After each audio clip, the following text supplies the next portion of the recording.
call to order this January 19th, 2023 meeting of the Centreville Town Council. If folks could please stand for the Pledge of Allegiance and remain standing for a moment of silence. I pledge allegiance to the flag of the United States of America and to the republic for which it stands, one nation, under God, indivisible, with liberty and justice for all. Thank you.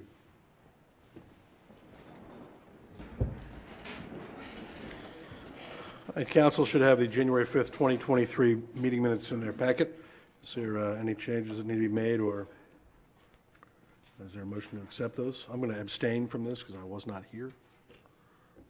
I'll make a motion to approve the minutes of the January 5th Town Council meeting. Second. All those in favor say aye. Aye. Opposed?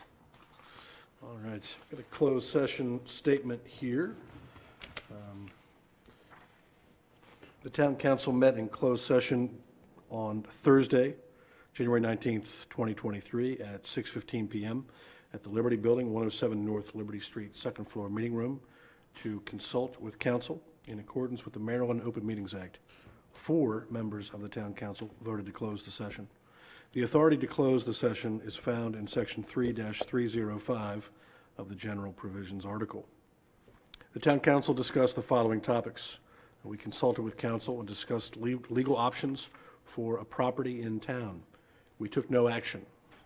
The following members and staff were present: Stephen K. Klein, President; Ashley H. Kaiser, Vice President; Daniel B. Worth and Jim A. Beecham, members; Sharon Van Emberg, Town Attorney; Carolyn Brinkley, Town Clerk; and Chip Kugel, the Town Manager.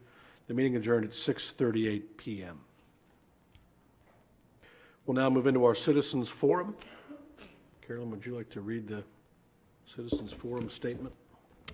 Welcome to this meeting of the Centreville Town Council. This is a public meeting and we welcome your participation. By attending, you acknowledge that this session is recorded and aired live on QAC TV 7. During the meeting, we ask that you turn your cell phones off and hold personal conversations outside the meeting room.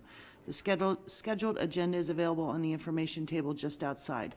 Public comment will be limited to 3 minutes per person. The Town Council respects and appreciates your desire and right to convey your message freely.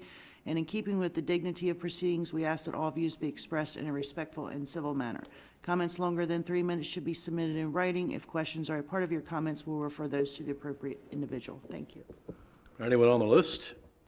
I don't believe so. There's no citizens.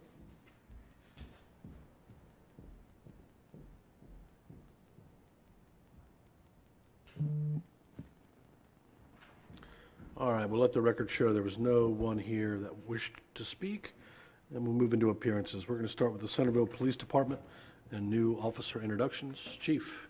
We had 2 officers scheduled to come tonight. One is ill and the other's out of town on a family situation, so we're going to postpone. All right. Next time. So I would like to introduce the president of WATEC and the senior engineer, Ben and Dr. Zora Movahead, to brief you on overview of wastewater purification technologies. Thank you. Good afternoon. How are y'all? Good afternoon. Thank you. We've got about 15 minutes, 20 minutes? At least. Okay. They may have questions. I'm hoping they will. Right. I've got to be at the office tomorrow at 9. So. Okay. We're Well, going to be at bed at 12 o'clock midnight, so we'll get it done. Just be sure you're speaking into the microphones there. okay. Well, thank you for giving us the opportunity to talk about this exciting topic. For us, it's our favorite subject, and we like to share some important points that will be of value, hopefully, for you as you're considering your plans for making decisions about the water and wastewater of the strategies and treatment technologies for the town. So tonight we want to give you a very brief overview of advanced wastewater treatment technologies, because that's the topic that has been of discussion. And so the whole question is, why should we even consider advanced wastewater treatment? What's the benefit of it? For the longest time, wastewater was considered as the name implied, as something that needs to be gotten rid of, and there was no value to it, and it was considered as a problem rather than a resource. But now, throughout the years, we have learned that there are many possibilities and beneficial reuse options for wastewater. And some of those include, and this is if the wastewater is treated properly, there are strategies for it to become a usable resource. So some of those options are agricultural use, industrial use. Some power plants use properly treated wastewater for cooling water. Some data centers in many parts of the country are now using properly treated wastewater for cooling purposes, and many other non-potable applications. This is a key word that we're going to come back to, that it's not for drinking purposes, and these are strategies for it, for treating it and using it. Then, of course, as we have had to meet more stringent discharge requirements for protecting the sensitive streams and creeks and the Chesapeake Bay, we have had to include additional treatment technologies to be able to purify that wastewater so that it is acceptable for those types of discharges. And these requirements are, of course, all in the direction of protecting the bay. And then total maximum daily load compliance that are part of the new regulations, we have to comply with those kinds of requirements. And one of the factors that has been looked at is minimizing saltwater intrusion. Let me spend 2 minutes talk about saltwater intrusion because it's an important issue to consider, especially in the coastal towns like where we are. What does saltwater intrusion means? Many people don't realize that seawater is connected to groundwater. They're two containers separated by dirt. So hydraulically, as soon as you overpump the groundwater becomes lower than the seawater. Mother Nature will force that seawater to come into the groundwater and contaminate it, which is what we call saltwater intrusion. This is a huge issue in coastal cities. As you know, most of these coastal towns to be resort towns, so they overpump the groundwater in 3-4 months in the summer. Ocean City is a good example. I told these guys 20 years ago, you need to plan for saltwater intrusion. Nobody's listening to us. So we are seeing that saltwater increase in groundwaters. Outer Bank, North Carolina, there's 12 or I think 13 RO plants, desalination plants, because of a saltwater intrusion. Next. So when that overpumping happens, the water moves from the seawater from right to left. When that happens, it is almost overnight. It will give you a warning gradually, but then when the seawater enters the groundwater, it finds a path to contaminate the groundwater. There is no reversing. So, go ahead. What we have learned, Factory 21 was one of the first major projects to stop saltwater intrusion. They started building plants in 1976. That was their first purification plant. It was really one of the first ones in the country that they took wastewater, purified it to advanced treatment, almost drinking water quality, and they were pumping it into a curtain, that's what we call it, a bunch of injection wells on a line right next to the shore to prevent saltwater from coming in. This has gone on since 1976. The last upgrade that they had was 100 million gallons a day, and we understand there is a final phase to add another 30 MGD, so 130 million gallons a day of purified wastewater acting as a curtain to prevent saltwater intrusion. This Singapore is a good example. As you can imagine, being an island, they do this. They've been doing this since 1980s. Orange County, California is the first one in the country, but Texas is looking at it, California, multiple projects, City of San Diego, Los Angeles. So this is becoming pretty routine on minimizing saltwater intrusion. In our area, Hampton Roads, Virginia, has a 1 million gallon facility that came online in 2017. It is a full scale, but they review it as a pilot for their big, I think it's a 30, 40 MGD facility, which is going to come online. They're doing the same thing, managing the aquifer by recharging purified wastewater into the aquifer to prevent saltwater intrusion. But just to be clear, these are drinking water aquifers. Correct, yes. In our neighborhood, Maryland Geological Survey has indicated that chloride, which is sodium chloride, is salt. So chloride is 60–70% of that salt content, has contaminated some wells. Stevensville, Maryland, right down the road, is seeing a higher concentration of chloride.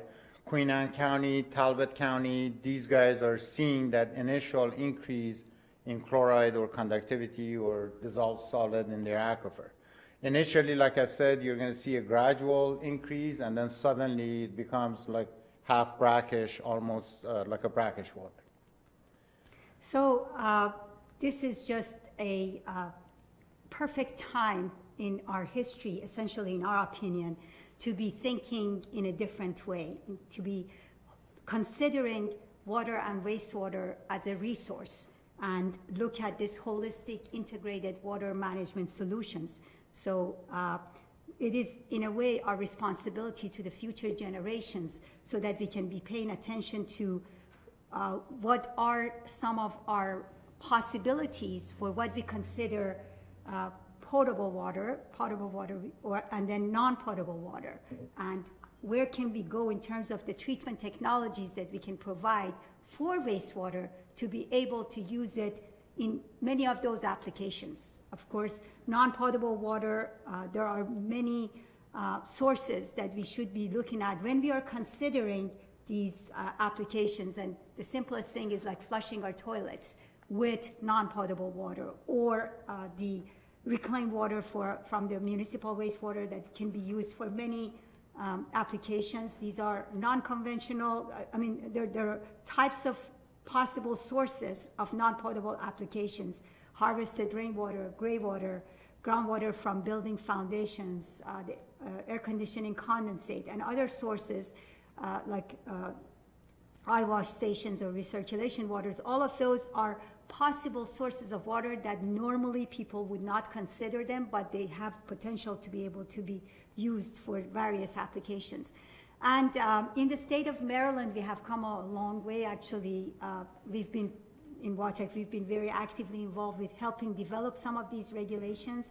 Now, the state of Maryland has 4 different classes of non-potable water, and it's directly related to how much contact there is with that water with human beings. So if they are using it for types of irrigation with golf courses or places that is less of contact versus where you're growing vegetables and there is potential for consuming those vegetables, and they have these 4 classes of non-potable water, and depending on what they want to do with it, we would provide the necessary treatment so that that water could be used for that specific application. This is a perfect example that we are not closing our eyes to one quality water anymore, and we're trying to see what's the application and how can we treat it with the minimal costs for resource recovery, for energy recovery, and for providing the need for the community. So Maryland has come a long way with that.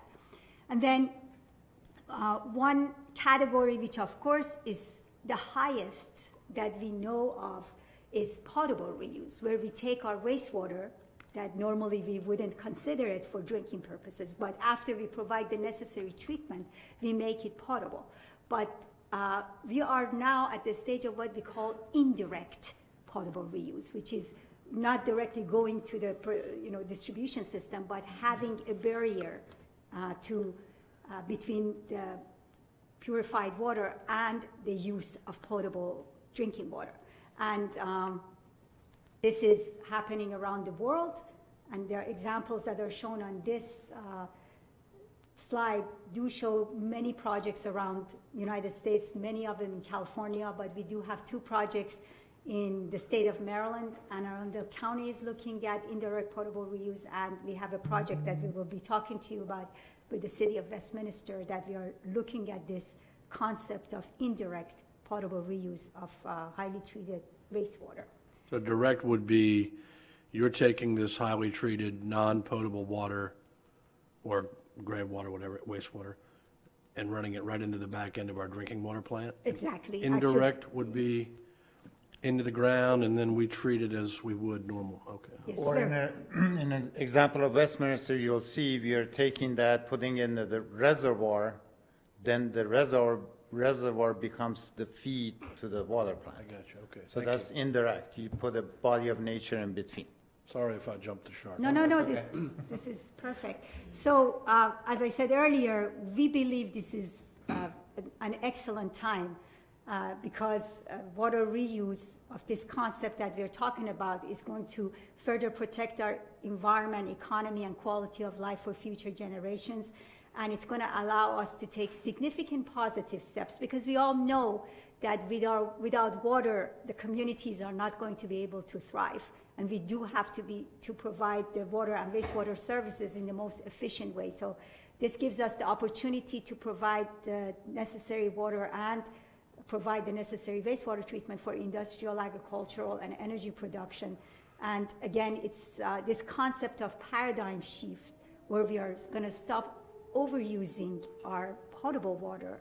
And if we, for example, find a way to treat our wastewater to the intended use, then it means that we're going to have less use of our potable water. We're going to stop pumping less of the precious groundwater. And all of these are interrelated to each other. So some of the technologies that help us accomplish that is what Ben's going to cover. So I'm going to go over a few technologies. There's a lot more, but I've picked the ones that are more applicable for your application. There are two membrane systems. One of them is called microfiltration, ultrafiltration. The second category is reverse osmosis. This is what we use for desalting, for desalination. Ultraviolet oxidation, granule activated carbon, and MBR, membrane bioreactor, which is a wastewater process. I'm going to spend a few minutes talking about the differences. Top of this chart shows the wide range of contaminants that we deal with. They're natural contaminants. From right-hand side, you got the large contaminants like silt and sand, Giardia, Cryptosporidium, bacteria, viruses, and when you go all the way to the left is salt. When you dissolve salt in water, it's one of the finest, the smallest things naturally that we have to remove. The size of contaminants on that chart is smallest to biggest, Correct. And it's 7 orders of magnitude. okay? So you can see that the smallest one in salt is about 0.0001 micron all the way to 1,000, which is a sand. At the bottom, you'll see the membrane technologies shown in blue. Each one of these technologies is designed to handle anything above and larger than its size. So for example, microfiltration, you go up, it removes some of the viruses, all the bacteria, and anything larger, which is silt and turbidity. And as we go to the left, they get smaller and smaller. Membranes are very similar to human beings' skin. The pores that you have on your skin determines what type of membrane. So as you make those pores tinier and tinier, you can remove a smaller and smaller contaminant. The tiniest pore size is reverse osmosis. We actually remove salt dissolved in water with reverse osmosis, which is desalination. Next. And on the top, I'm showing membrane filtration versus desalination. Membrane filtration is like a sieve. Anything larger than pore size of that membrane is going to get removed. When we get to desalination, reverse osmosis, electrodialysis reversal, nanofiltration, it gets a little bit more complex. It's not just the size, it's the chemistry, physics, and the shape of the molecules make a determination on the removal efficiency. So quickly going over these technologies, This is the pyramid of the membrane systems. From the bottom, we have microfiltration, very low pressure. This is typical of your tap pressure, water at the tap, about 20, 30 psi. As we go up, because we are trying to force that water through those tiny pore size, the pressure requirements become more. So 150 psi, 500 psi, and seawater desalination requires about 1,000 psi. Very high pressure. As you go up this pyramid, you can imagine the energy cost goes up. Energy cost of a seawater desalination RO membrane is about 100 times more than a surface water that you're treating a lake or a river. So the cost of the technology is purely a function of pressure, which is a function of power requirements, power consumption.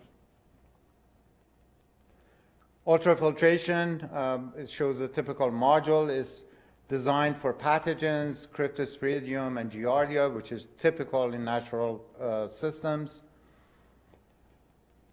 RO system, as I indicated, it removes dissolved substances such as dissolved inorganic contaminants, salt, and also we use it for arsenic, pesticides, nitrate, and recently PFOA and PFAS. As you probably have heard, this is what is called forever chemicals. We are finding this everywhere, in every city, in every town. Because when they started making it, this is a forever chemical. It doesn't degrade, it just stays in the environment. There was a recent study done, I think in California, that they tested newborn babies. They had PFAS in their blood. So this is a huge issue that it just started surfacing last 10, 15 years, and we're going to hear more and more about PFAS and PFOA. The reverse osmosis system has a 95% or better rejection of PFAS. We actually tested our RO system at City of Westminster for 8 months, and we were removing 95% or better of PFAS. So it's not, reverse osmosis is not just for salt. Because it's so small, the pore size is so small, you're removing inorganic chemicals as well as some of the contaminants. And then it's interesting to note that in the city of Centreville, there is an industry, Green Thumbs Industries, that already is using this technology for treating 9,000 gallons of water per day. And this is something that it's a very high, efficiently designed system, and so you already have a system like that in this town. Let me focus on the efficiency for a second. As seawater, we have multiple projects that have been involved in Dubai, Bahrain, Kuwait. Our source is seawater. Seawater, especially in Persian Gulf, has about 35 to 40,000 milligrams per liter of salt. 40,000. Drinking water is 500. So we are using the same technology to take 40,000 milligrams per liter of salt, go down, or to dissolve solid, go down to 500. You can see that our guarantee was 99.8% rejection, salt rejection. My plant, I'm pretty proud of it in UAE, in Dubai, 8 years, 9 years, and we still have the same warranty, 99.8% salt rejection. Pretty reliable technology. Ultraviolet disinfection, this is becoming very popular in wastewater applications as well as water, coupled with hydrogen peroxide, which is a chemical. It is probably the best disinfection technology that we know.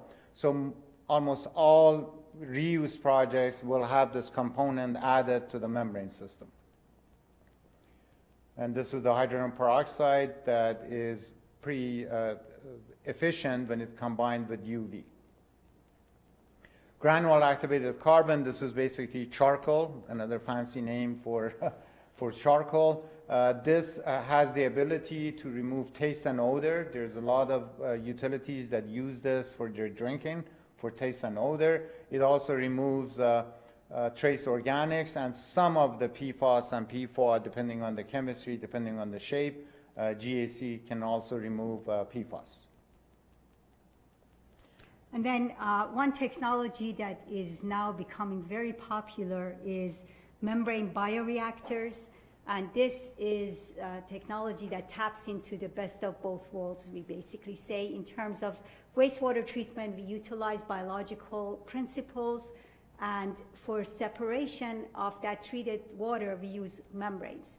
And Ben just talked about the efficiency and reliability of these absolute barriers for separation of solids from water. So with membrane bioreactors, we're able to design the system so that we can provide highly treated wastewater just with that one technology. And we have some of the effluent qualities that membrane bioreactors are capable of meeting. And also we have gotten data from the staff on the 2021 annual average concentrations of those same parameters, biochemical oxygen demand. The facility is doing really well. Total suspended solids, you get average 2.13 MBR. Membrane bioreactor can reliably meet to much less than 1 milligrams per liter. And then ammonia nitrogen 0.54, which is kind of in line with what MBR is typically meeting. With the total nitrogen and total phosphorus, the concentrations are shown there at 3.5 and 1.2 for Centreville. And membrane bioreactor, as shown, is much more effective in being able to meet those standards. And if you look at what the BNR requirements or standards are, total nitrogen of 8 and total phosphorus of 3, the plant is doing very well with meeting those requirements, but with the ENR, there are more stringent requirements for total nitrogen and phosphorus that needs to be looked at if we wanted to meet those conditions. And Yeah, MDEs, BNR is what we have now. Yes. you have a BNR plan that is really, the operators are pushing the limits.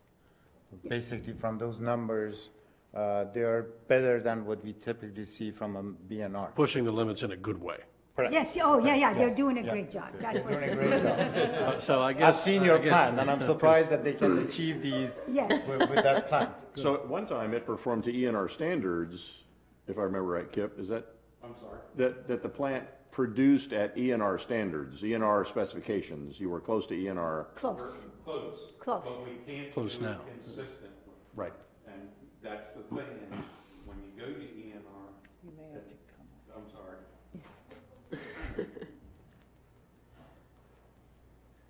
I didn't mean to drag you up here. I just wanted to clarify a point that we used to be really close and may still be really close to ENR standards. Yeah, as you can see, and that information is from 2021, because 2020 isn't all compiled yet. It's the end of January before we have the summer. But yes, we have in the past been very close to ENR standards, but not consistently. Right. This plant will not do it consistently. This plant wasn't designed to meet what we are discharging. It takes a lot of work to do it. And again, like I say, it's not consistent. And when it's on your permit, that means you have to be consistent. Right, thank you. MDEs actually, we have one plant that not only they're giving us a load requirement for phosphorus and nitrogen, they're also giving us a concentration requirement. So it doesn't matter that annual average you're meeting it, you need to meet it every hour, every day with those tight limits, all of it because of the Chesapeake Bay Water Act. And that's why, there is funds and grants for, and they encourage utilities to look at the ENR, to convert from BNR to ENR. So this is the treatment level before you inject it into an injection well. This is the pre-treatment for the purification plant before you inject it. Right, so, but my point is like, if it's being injected into the drinking water well, it is subject to 2 levels of treatment. Once prior to injection, and then once it comes into our drinking water plant. right? Well, if you- I'm sorry, go Go ahead. ahead. No, go ahead. That, if you're going to look at it that way, it's 3 levels of treatment. At the wastewater plant, you have to do the primary treatment. I see. Which would go through the plant. Then, if you want to look at it this way, the secondary treatment would be the RO system that it would have to go through to get it down to the levels.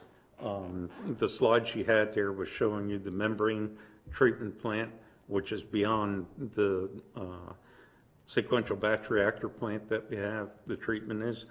So even with the membrane, we can get it down low, and then the RO and the hydrogen peroxide and the UV can disinfect and get it down to the levels that it can be injected into the groundwater. Then when it comes out of the groundwater, yes, it gets a third treatment through the water plant. They've got a slide that'll show Yes, that, too. they have if you just give a couple of minutes, we're going to get to that slide. So But we have let two me- I'm sorry to exciting derail projects. you, but I was intending to compliment Kip on the way that he's operating the plant. I think we should all be proud that he's Well, performing be above careful. standards. Pushing the limits. Just text me. You really have to meet the EPA's drinking water quality before you can inject. So it's, and in some cases, like City of Westminster said, they gave us additional requirements other than on top of drinking water before you can inject it. Because you're injecting it into a groundwater source. But the things that the public might find a little objectionable on the face, the sort of the waste, that's pretty easy to get out of this water. I mean, right? Is that, Yes, that's not the sort of high threshold? yes, You- I know exactly what Okay. you're talking about, and that is a very clear statement. So Right. what Ben was talking about is stuff that is not visible Far to your beyond eyes. that, right. It is dissolved in water, so you can already imagine what all those solids and everything else that is objectionable to the eye, and people can see it, that stuff is very easy to remove. right. But then we're Except- talking Yeah, about exactly. significantly, much more treatment that he was referring to, and we have the processes to take care of it. That's the beauty of these technologies. I got you. The only question before you move on is prescription drugs, antibiotics? Exactly, Are those yes, in a reverse osmosis system, are they yes, taken out? yes. Combined with UV peroxide and GAC. Okay. So we'll talk about Westminster project, which has all the components, so you can see how much equipment and technology is there. Just to guarantee that you're not going to find anything. Many people believe that when you go through that process, it's better than bottled water Yes. in many aspects. Okay? Better than what was it? Bottled water. Bottled water. Bottled water. So a project that we want to focus on, there are 2 projects we're going to focus on, both in Maryland. Like I said, we have done projects all over the world, but we want to focus on the 2 in Maryland. One of them is town of Walkersville. I don't know if you guys are aware that in the 1999, they had a ruptured sewer line. It was not a town sewer line, it was, I think, Frederick County sewer line that ruptured and contaminated their groundwater well. They had to shut down the plant, and I think for months, they had to basically pump the groundwater and treat it to get rid of this sewage spill in their aquifer. The second time, in 2008, they had a huge manure spill that got into their groundwater. So they had to shut down the system, repump, get rid of all the contamination. They had a temporary pipe between them and the county to temporarily supply the water. So a few years ago, they wanted to upgrade their water plant. Their water plant was very old, falling apart. The MDE determined that their groundwater is under the influence of surface water. Because if it wasn't, then why did you get all this contamination? If you have a confined aquifer like the one that you have, it's less likely that you're going to have any surface contamination getting into the groundwater. So that when any state agency tells you your groundwater is goody, groundwater under the influence of surface water, the criteria becomes a lot more than your typical treatment. And then you mentioned the size of the city that serves Yeah. 2,850 And there is about households. 30 industrial Industries. users in town of Walkersville. Next. So we came up with an integrated membrane system for multiple reasons. There's two types of membrane, microfiltration followed by reverse osmosis. We also have UV disinfection. The microfiltration is to satisfy the groundwater under the influence criteria. EPA and as far as I know, every state, if you have a groundwater under the influence, you propose a microfiltration, everybody's happy because you saw the chart of viruses, bacteria, pathogens. It's a barrier, and that's what EPA is.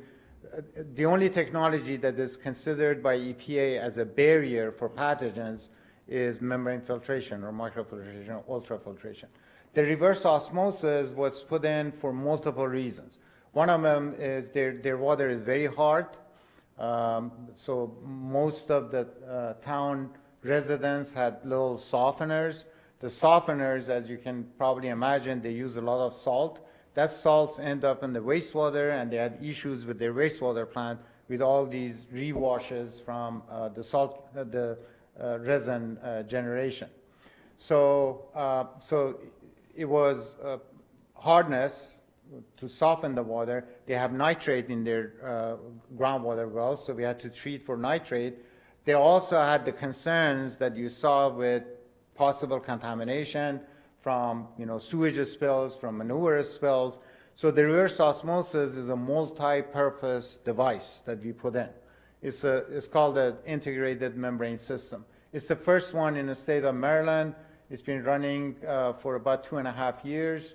The total project cost was $7.7 million. It's running great. People love it. It was all over newspaper. People are saying our water tastes a lot better because they used to get hard water. Now they're getting soft water, and they're protected for a long term in terms of contamination. That's why the town of Walkersville decided to go with this advanced technology. And then the smart design consideration was that in case of a spill, there were accommodations in the design so that they could open up a couple of valves and make sure that the system is 100% protected. So for normal times, just to save energy and cost, the plant is operating in normal mode. But if there is an actual spill, then there is a provision in place to be able to do that, and that was part of the design. What's the cost to run that plant, like compared to the kind of plant we have right now in terms of electricity and those other considerations? Well, this one has an integrated membrane system, so you got two membranes instead of one. And if I have to guess, it's about 70 to 80 cents per 1,000 gallon of treated water, which is double of your, if you have a groundwater that is not under the influence, you're basically putting some chlorine and chemical adjustment and pumping it, this would be 2 to 3 times more in operating costs. And most of it is power. It's not labor. The labor is actually, these are easier. They're all computer controlled. The operators basically keep an eye on the equipment. Something that Zoria mentioned. Solar capacity on the rooftop here? I'm sorry? Solar panel capacity on the roof of this building? Not on the rooftop, but the town has some solar farms. How big of a building is that in? I mean, give us a sense of the scale of that thing. This one is about 50 feet wide by 150 feet long. Okay. It has more than this equipment. It's got an office, it's got laboratory, it's got a water storage tank underneath. So it's a lot Town more hall, than maybe? these two technologies. But then to answer your question about the possibility of solar panels, I think the answer is of course yes.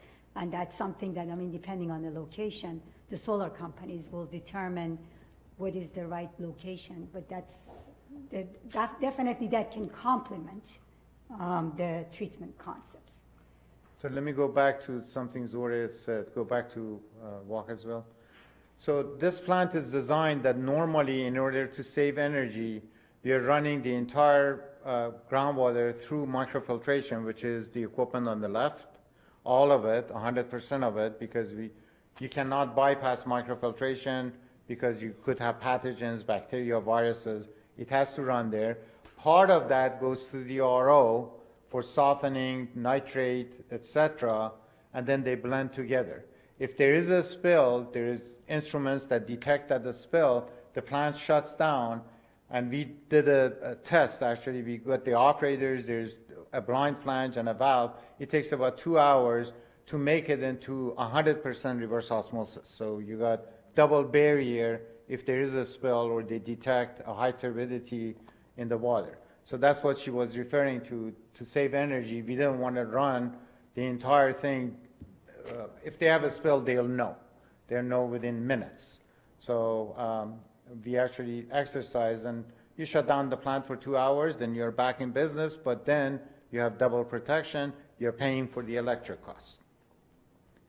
The second project that we briefly mentioned, the City of Westminster, is the first one in the state of Maryland that will be using indirect potable reuse.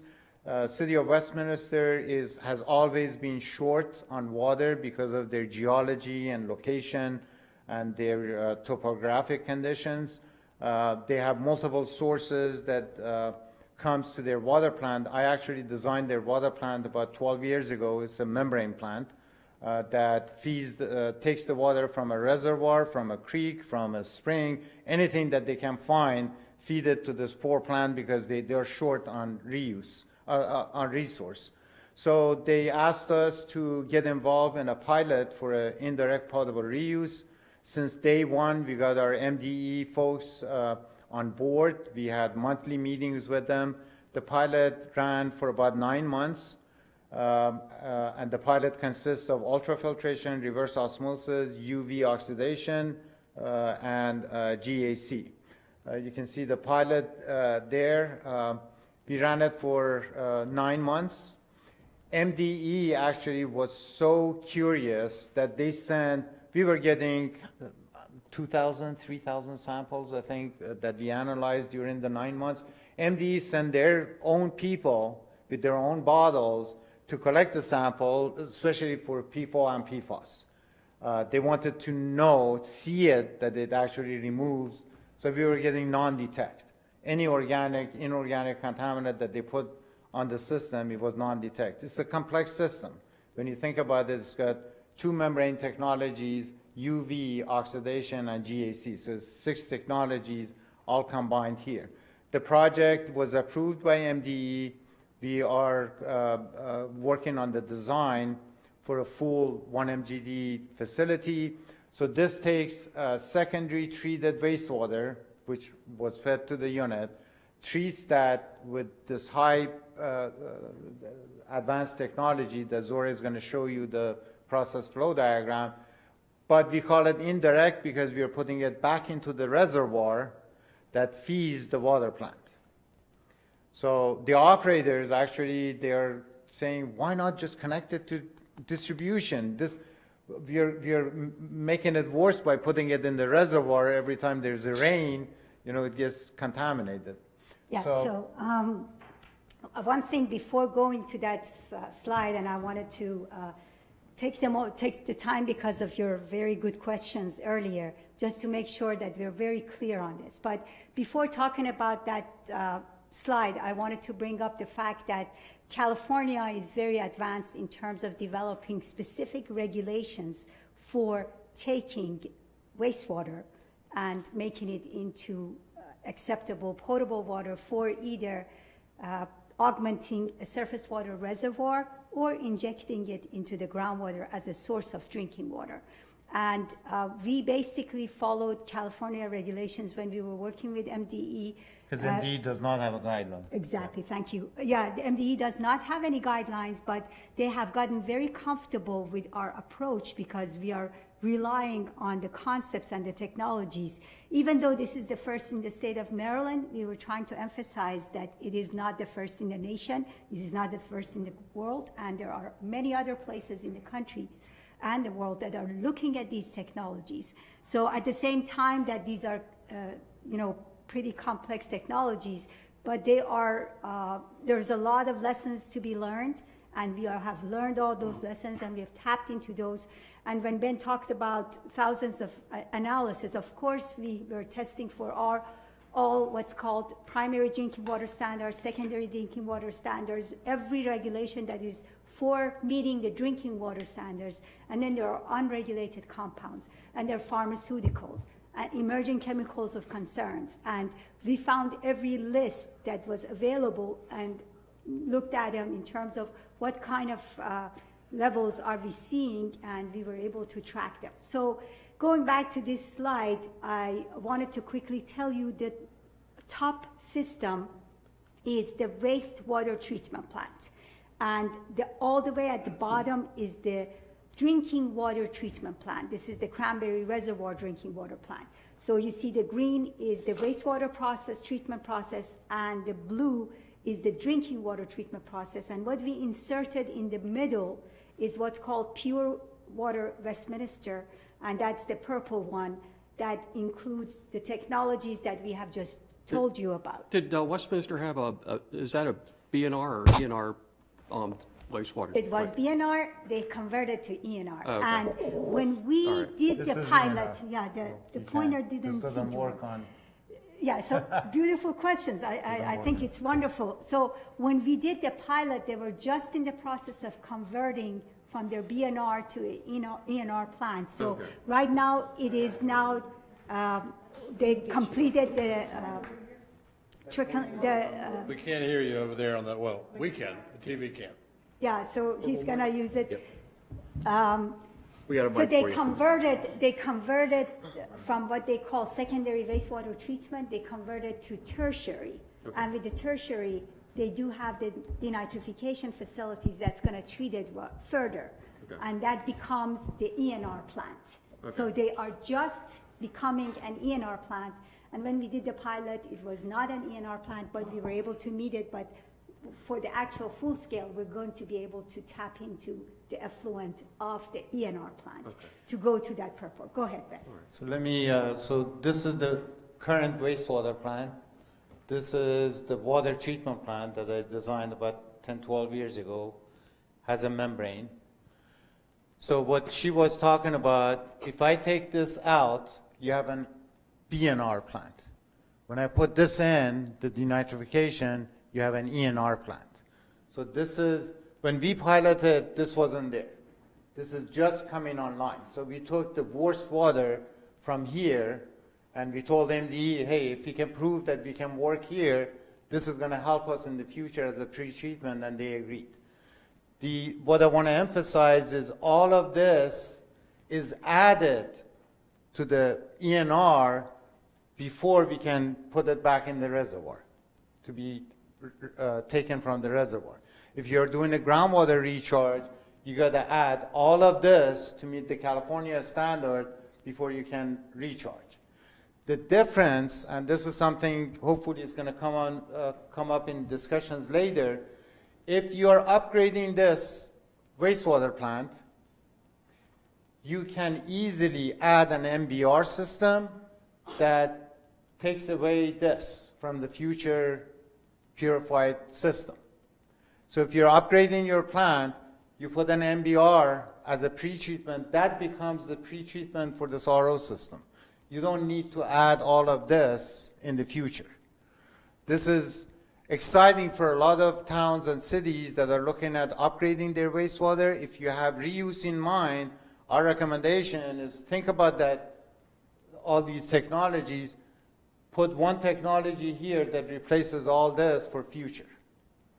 That's the approach that a lot of utilities are taking, which Ocean City was taking that approach to have a pre-treatment instead of putting a conventional plant for groundwater protection. And I just want to share something very important, because you were talking about how people would not feel good about taking wastewater. And actually that's true for about 20, 25 years ago when a lot of these concepts came in. This is the sewer collection system. This is where people flush their toilets. And then the very first time that the concepts of potable reuse came to the attention of people, they said, oh, it's from toilet to tap. And that was the taboo and the concept that this is what's going to happen. It's you're going to be taking your toilet water and drinking it. Not But exactly that's good not the marketing. case. And we just want to make sure we see this. Look at the collection system. And this is the distribution system. And what we have is an amazing array of technologies that of these levels, the very first primary wastewater treatment processes actually takes care of the large solids and the visible stuff. And then we start getting into dissolved and the nitrogen and the nutrients, and then we get down into the pathogens and the reverse osmosis and the advanced UV-AOP oxidation that is going to help us with those very fine concentrations of the undetectable pharmaceuticals and all the other emerging chemicals of concern. Antibiotics. Yeah, and then if we go to the indirect potable reuse, it is, in our case, we're going to be augmenting the reservoir or injecting it to groundwater. And we feel this is important because it's an absolute barrier, and it helps us with the clear conscience that we are not polluting our precious water resources for our future generation. That's why we don't want to just put anything in the ground unless we have all that confidence that the water quality is going to be better. And this we have already proven that the water that we have from this purification facility is much better quality than what it is in the Cranberry Reservoir. So this is the part of possibility that it provides with the advanced treatment technologies to be confident that we are taking all of our precious resources and are using it to the best advantage that is possible, not wasting our drinking water sources and augmenting it with the treated wastewater. And so, go ahead. I'm going to make what's going to seem like a funny analogy, but it's not meant to be funny. I mean, I guess I'm confused about sort of the first two steps of this, to me, are akin to hand washing your dishes. Okay, you put them, they're clean, and then you put them in the reservoir in the ground is like kind of letting the cat lick them, and then you put them in the dishwasher. Yeah. Like, why put it in the ground? Why can't it go right in the, I mean, it just seems like kind of a goofy step in the middle. Is there a regulatory issue there? And then the second piece of that question is, you talk about towns investing in kind of the front end of the system now. Is that because you think the regulatory framework is going to change to require this? Or is the other part of this going to get cheaper over time as more towns adopt this technology? So you asked three questions. Yeah, Let me try to answer them. To your first question, the water professionals, we are confident that you can drink that water coming out of the pump. Sure. It sounds And Ben and we I drank drank it, it, both Zora and I and the Public Works Director who knows membrane system. As soon as I gave it a week for all the equipment to be, make sure that we have adjusted everything, we drank it. Because I know it surpasses drinking water standards. It is much, much better than many drinking water standards in U.S. Forget, some of the third world countries. So to answer your question, technology is there, we can prove it, but the public is not ready for it yet. It's mostly, the taboo that had gone on for in the 1970s and 80s against potable reuse. They're not ready for it. Public is not ready for it. Even the regulatory agencies, they're not ready for it. In terms of technical, water quality, we have to meet and surpass drinking water standards. So if you do that, why not drink it? Why not put it in distribution system? That's what the operators are asking us at City of Westminster. They have seen their water plant, they have seen the purified effluent, they have seen the test results. It will be a day.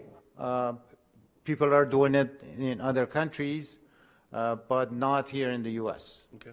Especially on the East Coast where, we're not suffering for water. California soon, I'm sure. To answer your second question, what was your second question? Is the regulatory framework going to change to require this? If you're in a coastal area, yes, because if you don't do this, you're going to have saltwater intrusion. And when you have saltwater intrusion, the cost and the energy cost and building a desal plant is a lot more than most of the towns can afford. I think your third question was, should people prepare for it? Our answer is yes. Going to get cheaper? Is it going to get cheaper as more people do it? The technology has grown. It used to be, we called RO a teenager in the 1980s, then it became a grown man in the 90s. We have really made the RO, the industry has made the RO very efficient. We used to lose a lot of energy. Now we have energy recovery devices. So it's getting to a point, there's actually a lot of studies showing the RO, or reverse osmosis cost. It used to be going up like this. Now it's plateauing to some degree. The only thing left is to have more competition in making the membranes, which U.S. is leading that. Energy cost, if you can take advantage of sustainable energy, solar systems, definitely the energy cost will go down. The key takeaway is, if you're looking at upgrading your water plant or wastewater plant, a major upgrade, think about this graph. Yeah. Where are you going to be in the future? Don't put yourself in a corner and then spend all that money 10 years down the road. You have more stringent wastewater requirement. ENR, I think, is just the beginning of more stringent requirements for Chesapeake Bay.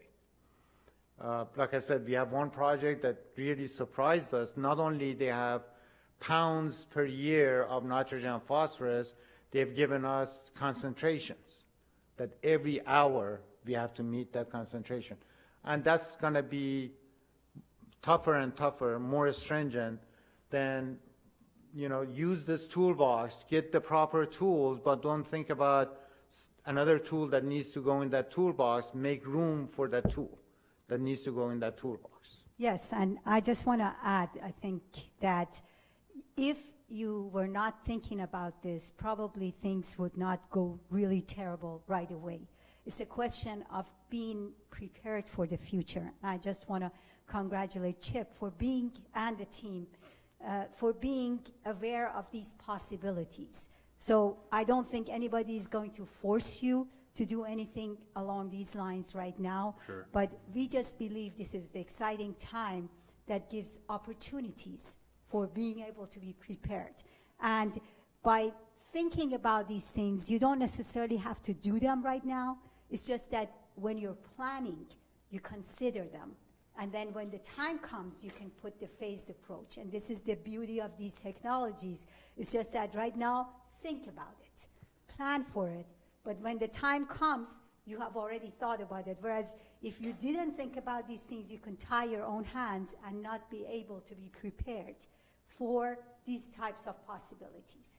So good job on your end to be thinking about these things. And I think it just makes us all feel better about dealing with the future better, now knowing that we can conserve water and protect this resource and think about this concept of holistic and integrated water management, where we don't necessarily use potable water for every non-potable application, and we don't consider our wastewater as waste that does not have any value to it.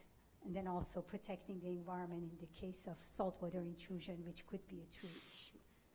And also you need to look at potential industries that could benefit from any kind of purified wastewater. There are a lot of industries that need water, power plants, data centers. They're growing like crazy everywhere. Why not? I mean, this is, as Zora mentioned, this is a resource. Don't look at your wastewater effluent, that's something that I have to waste. Oh my God, where am I going to put it? Think about it as a resource. There's a lot of golf course irrigation. There is, Florida has some of the best and largest reuse that they use it for fruits, vegetables. They have to meet certain standards. Data centers, power plants, cooling water, you need to look at opportunities. This is a precious resource if it's treated properly. Probably have to wrap up. I could talk about this all night, but I suspect there's not a council majority for that. Just one more question for me. What, the sort of wellhead for the injection well, what kind of scale are we talking about to inject, a million gallons per day into the ground? That's got to be multiple wellheads over? Multiple wells, it's not much different than withdrawing from the well in terms of size and shape. Depending on the We aquifer, withdraw you, way less than we discharge there Correct. right now. depending on the aquifer that you're allowed to recharge, it may have to go deeper. The pressure is typically more because now you're pushing instead of pulling. But in terms of shape and size, not much different than a groundwater well. Okay, good. Anybody else? I just want to add that when we started the application process and the interface with MDE about a year ago with the PER, over time as we started to ask more questions of MDE, what our requirements were, our POC recommended talking to Ben and Zora and said, you really need to talk to WATEC. They're on the cutting edge of where your possibilities are. And then after they came down here, they've toured our plant, they've donated their time. Then we went to the Chesapeake reuse seminar and met Chris Phipps, who Jim recommended talking to. Chris just retired as Anne Arundel County's DPW chief, but he is now the Mid-Atlantic rep for water reuse in that entity. And we got to hear Zora's speak. And as we looked at this and knowing that we need our plant, obviously we've talked about it ad nauseum, but we're also getting ready to prep to go out to bid for a PER for our water treatment plant to see, our drinking water, to look at that. And it is a good time for the synergy between both our wastewater and our water, as Dr. Movahead said, that you can get to that point if you build in a phased approach. If we looked at that now, that we are not waiting until, we should have done that 10 years ago. There's an opportunity here for the town, particularly when we're trying to secure the funds for this plant, to look beyond what we know and to consider alternatives that, fingers crossed, the new MDE chair or the secretary of the MDE coming from California's EPA, there's a good opportunity for us to start working with the state on something that to Maryland is rather innovative. We were surprised in talking to MDE when we talked about discharge. Kip and I in our early conversations were thinking we're going to have to go down 2,000 feet at least below non-permeable surface to discharge into the lower aquifers. And they were the ones that said, we're thinking of the superficial aquifer or the Achaia where we pull our drinking water from. So that surprised us because, well, obviously it's a lot cheaper to drill a lot less.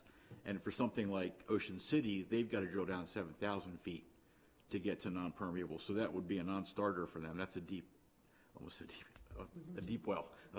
But so I really wanted you to hear from them kind of beyond what I could say in far broader terms, to kind of see that this is a mature technology. This is, you saw the Walkersville plant at 7.7, not that that's a cheap number, but that's a town of 2,800 homes, very close to what we've got, that this is reachable for Centreville. And it's something I think as we look at exploring a farm and some of the options that we've talked about from day one, that this is worth our consideration. Anybody else? Thank you for, Thank you for inviting us. Yes, it's good seeing you. Thank you. Thank you. Nice meeting everybody. you too. Yes. Who said water had to be dry? Not your best word. We'll move into old business now. Oh, I'm you know sorry. what? I'm sorry. We had we did have a citizen comment for the first comment that I did not read, if you want me to read it. By all means. Have at it. We'll reopen the citizens forum. I apologize, I had it here under my tablet, so. I mean, I can understand you wanted to hear water so bad. I actually love listening to them. They are so knowledgeable and, yeah. I was not kidding about not- being excited for the water presentation. No, I'm not kidding either. I am too. Okay. So we did have one citizen comment that was submitted this afternoon.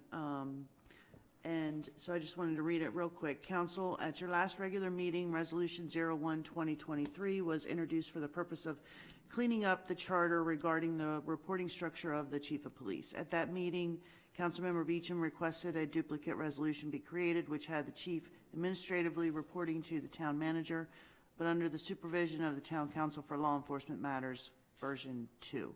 I urge you to reconsider the second version of the resolution and recommend that you have the chief report directly to the town manager for all matters as was originally presented in the original resolution. A servant cannot serve dual masters. While on the surface, the proposed dual reporting structure seems to make sense, in practice it doesn't.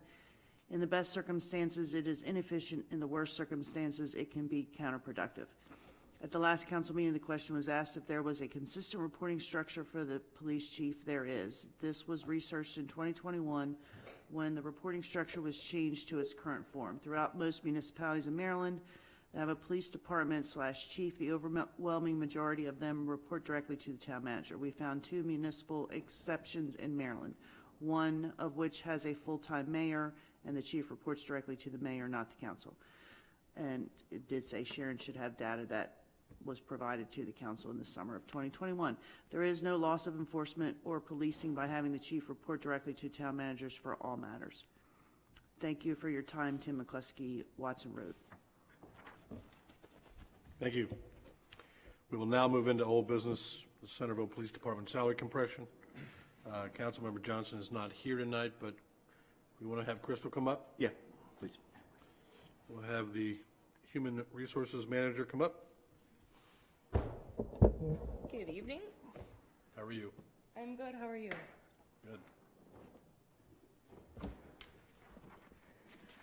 Good. So in your packets is the salary compression study that was conducted, and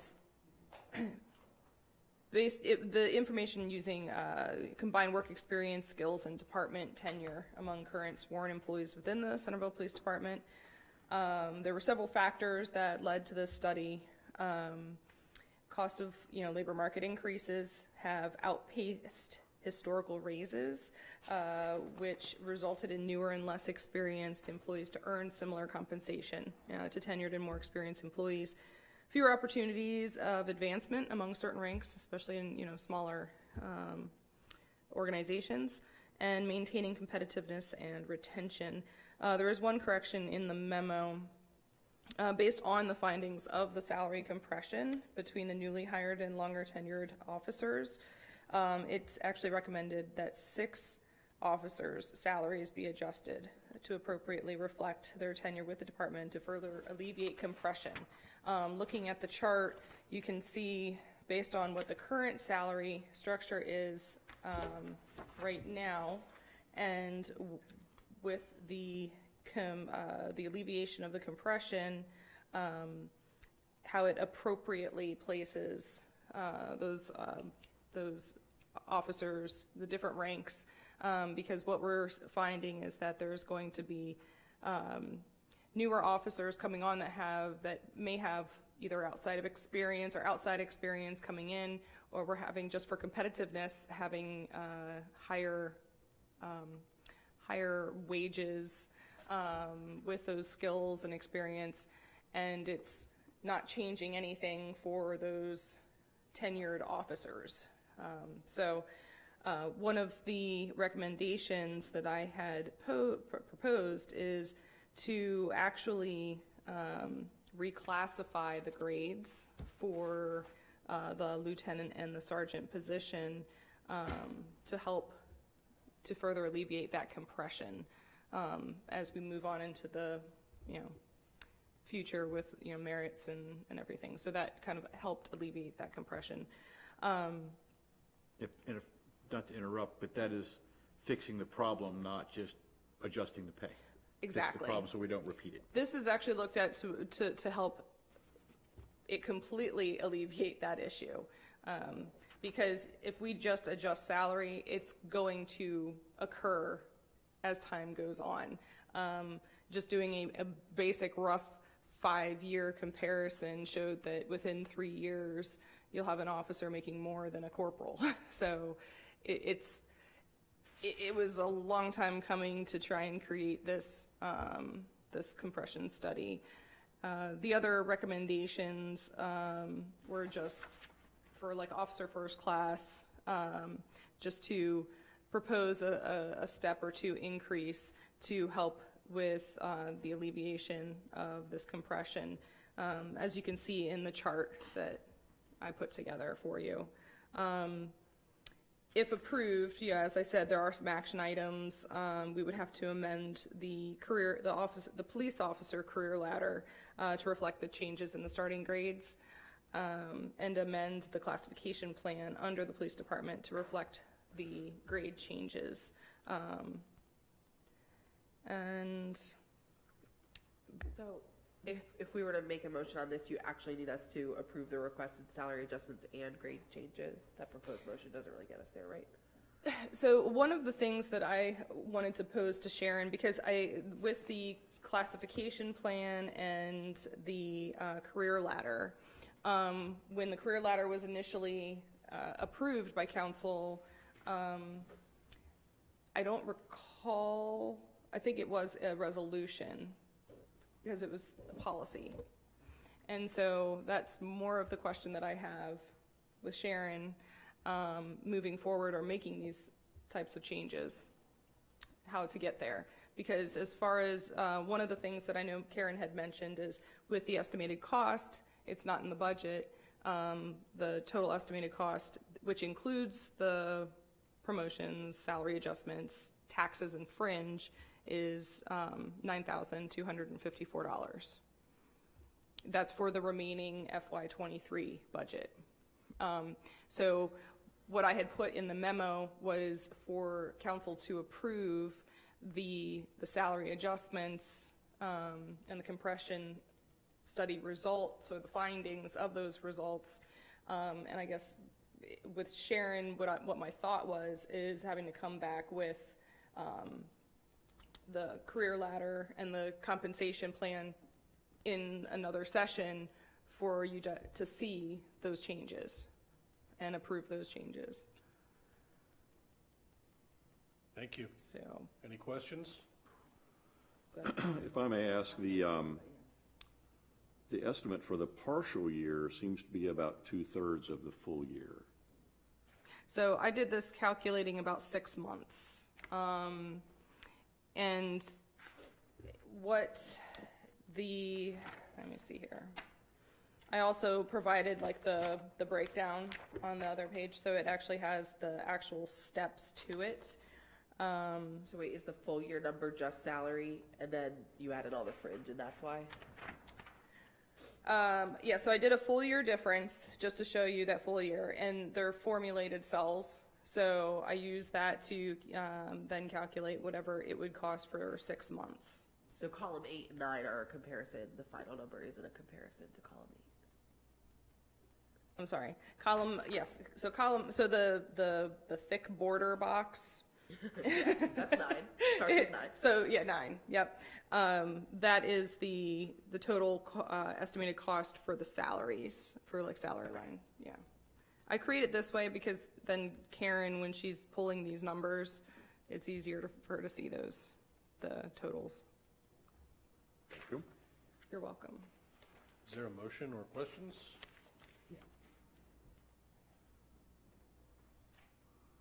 I mean, Do you have any other questions at all? I wonder if we shouldn't deal with this all at once, I guess is my question. The grades and then the salaries would adjust as a result of those grade adjustments. I do support the concept. I think salary compression is pretty rough here, just looking at the numbers compared to new officers compared to others. So I'm supportive of it. I just wonder why we're doing it in 2 steps. That is a good question. I think originally when I put everything together to present the compression study to the council, it was, I had put down as action items of if it were approved, these would be the actions that would have to be done. And yeah, I did not But it could bring work either those. way, right? Like if we did the grades, these salaries would automatically adjust. Yes. I don't feel strongly either way. I'm just sort of curious for process. So either way, what I can do, yeah, it's more of what would you like to do? I can bring the resolution for the career ladder and Because we don't have that resolution now. Right. We'll bring the Probably- resolution to you We the next probably meeting. can't amend this resolution, just, This isn't a resolution. This is just a budget action. yeah. So this is more of a budget action. yeah. Yeah. I'd rather wait till we get the mid-year review on the budget to really authorize increase in the budget, basically. That's kind of, I agree with that, except this doesn't feel like something we can't not do. that's true. That's happening after. Yeah. But it's not like Coming a new up. problem. I mean, Can we table this till later Yeah. this There are meeting? no new problems. I know. We I can, mean, yeah, table this till, After we have the, I Sure, mean, yeah, like let's- later tonight. right, I'll we're be gonna have here. it Later tonight, so. Yeah. right, Yeah, that's not a problem. do it now, but we'll do it later. Yeah. That's pretty much where I am on it. Yeah, and I can always have the draft, the draft resolutions, We'll have the draft resolution. for the next I- meeting. Also, okay, sure, in concept, but later this meeting, we're also talking about council rules and where things like that are gonna come from, so let's. Roger, thank you. Absolutely. Yeah. Thank you very much. We'll move on to Resolution 1-2023, which is a charter amendment for the chief of police. It's a second reading. And I want to clarify, this is sponsored by the council president by process, not by me, which may be a designation without a distinction. I don't know. But this is, the council has the original language of 1-2023, which clarifies the supervision of the chief of police under the town manager. And then there is a revised language, which was urged by Councilmember Beecham at the January 5th meeting to divide that supervision. You want to talk about it? Sure. It was a concept of having administrative reporting to the town manager, but any legal matters would be reported directly to council, perhaps in closed session or otherwise. I'm supportive of the second version of that proposal. I didn't have strong feelings about it last meeting when it came up, but then we had a conversation about the police department and the town manager attempting to set policy without the council, and so I know we're going to talk about that later tonight also, but I just don't want to see, I don't want to continue to see that sort of thing. I do think department heads across the town, regardless of what department they're in, I do think they feel a responsibility to the council and through that the citizens, but to me, policing's a little different, and so I'm in favor of the second version. Sharon, did you have some draft language for us? I did, it should be in It's your in here, packet. it's in here. Yeah. Hoping I it's version two. captured what you wanted, but. It says on the top, revised language on one and original language on the other. So both versions are in there. So if I could, I'll just speak in opposition to the revised 1-2023. I think if we are going to divide the supervision of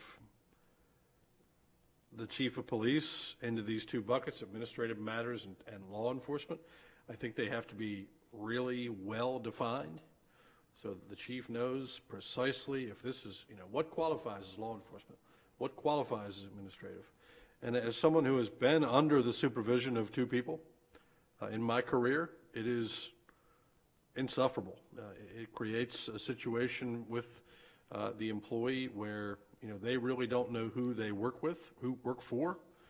And my question is, if the issue here is, in the case of the town manager, a future town manager, breaking the law, my question maybe for the chief or for whomever can answer it is, what does a police officer in Centreville do now if they think, or we'll just stick with the future chief, a future chief is breaking the law? Future town manager. No, a future chief future of police. chief, yeah. What does a police officer do if he thinks his boss is breaking the law? Because to me, it's the same division here. We're trying to protect the chief's ability to hold the town manager accountable for criminal proceedings, and I understand wanting to do that, but I'm just curious if, in a similar situation where you think the boss is breaking the law, if you're a police officer and you think the chief is breaking the law, what do you do? What does that person do? So I don't know the answer to that question, but to me, it's the same problem, and I think maybe an ombudsman for the town of Centreville, where any supervisor, or I'll say department head, who thought there was a problem with their supervisor and didn't want to talk to them, maybe where there could be something like that created, that could perhaps be the ethics. Personal review board is sort The of PRB, that's a good point. Although they're not going to sit in adjudication of a criminal matter either. So I'm supportive of the original underlying 1-2023. I don't think this is a workable solution for the chief or for the town manager.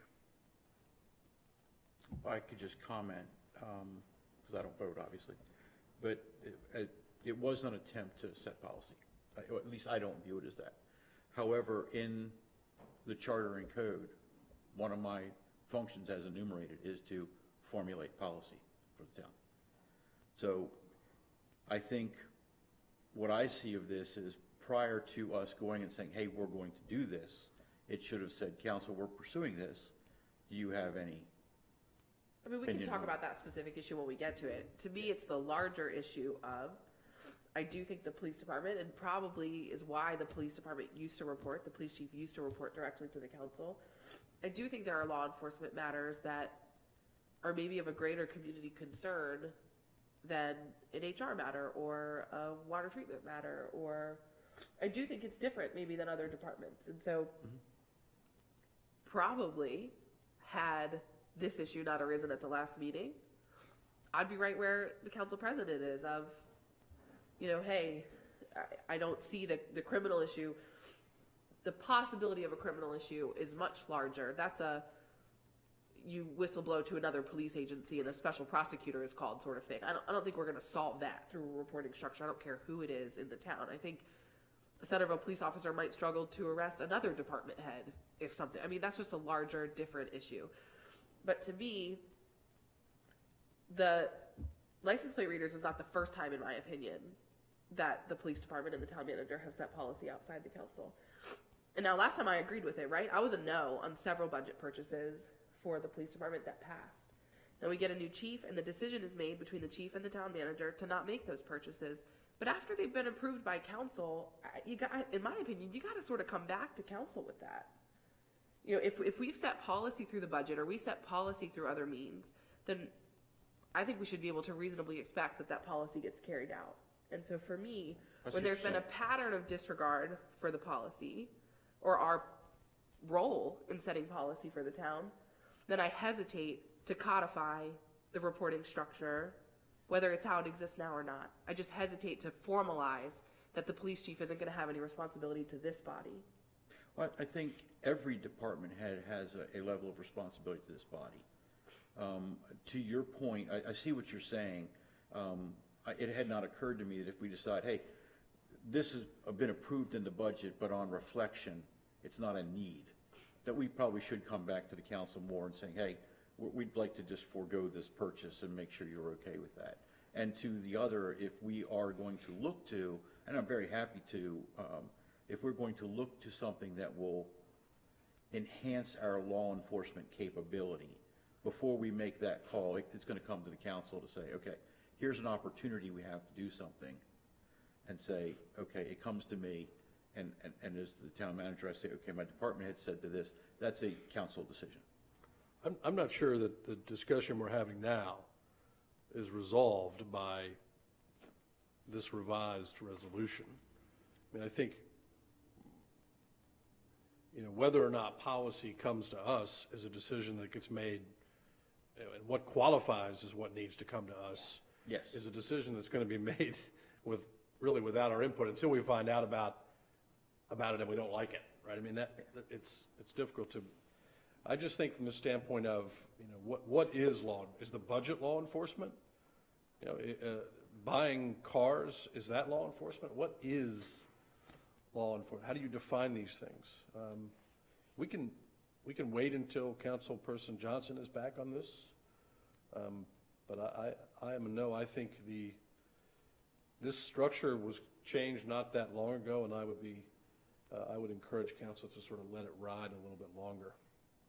The structure isn't, that I had suggested, isn't narrowly intended to keep an eye on a future town manager. That was kind of a silly example, I think, that I may have mentioned, but it's more the concept of the policies for law enforcement. It's a gray area, and if we're doing policy, we should have purview over the policies related to law enforcement, and where there are some serious concerns of violations of laws, where the chief is looking for direction, I think the elected body is the best accountability for how to interpret that. So can there be a directive to the town manager to err on the side of caution when it comes to policy decisions? Because I'm not sure where I'm not sure where this definition of policy, where it ends. So so just to use this automated plate reader technology, I mean, police officers have all kinds of different technologies in their car. So let's say we go to some newfangled radar gun technology that, who knows what. Do they have to bring that to us? Like, I guess how does anybody know where to draw that line? To me, that would come to us because it would be a budget purchase, so we would know about it. And if they went out and got a grant to cover it, I feel really strongly about this in general, that any purchase, whether someone else is buying it or not, comes before this body, that we decide the things that this town purchases, whether it's a grant from the state or a grant from whoever, I don't care. And so I do think we would get purview over that through budgetary means. And I guess it's the same thing with this license plate reader technology. And again, had this not come up at the same time, I would probably feel differently. But we're also talking about, we passed in our budget gear for police officers that I disagreed with, but it was passed in the budget. We passed in the budget, I believe, a gator for monitoring the trail. There were things that we passed in the budget that, in my mind, are enhancements to law enforcement that the council decided this town should have. And then a non-council decision was made to not make those enhancements, while a non-council decision was made to get technology that I find abhorrent. And so I worry if we remove ourselves further from the equation, that where does it end? Where does it end, but on the other side? So I would support, and have supported consistently, every purchase coming before. And I was leery about eliminating the necessity of bringing all budget purchases back to us for approval when we were missing out on some deals because of COVID and supply chains. I don't think this solves that problem. I don't think changing this tomorrow, I don't think solves a problem that I think we all agree needs solving here. I think to clarify, if the town is spending money or not spending money, then we ought to know about it and before it gets done. And that's happening in the budget. So for extra budget items, even if it's a grant, it's got to come before us. I mean, is there a way to do that without doing this?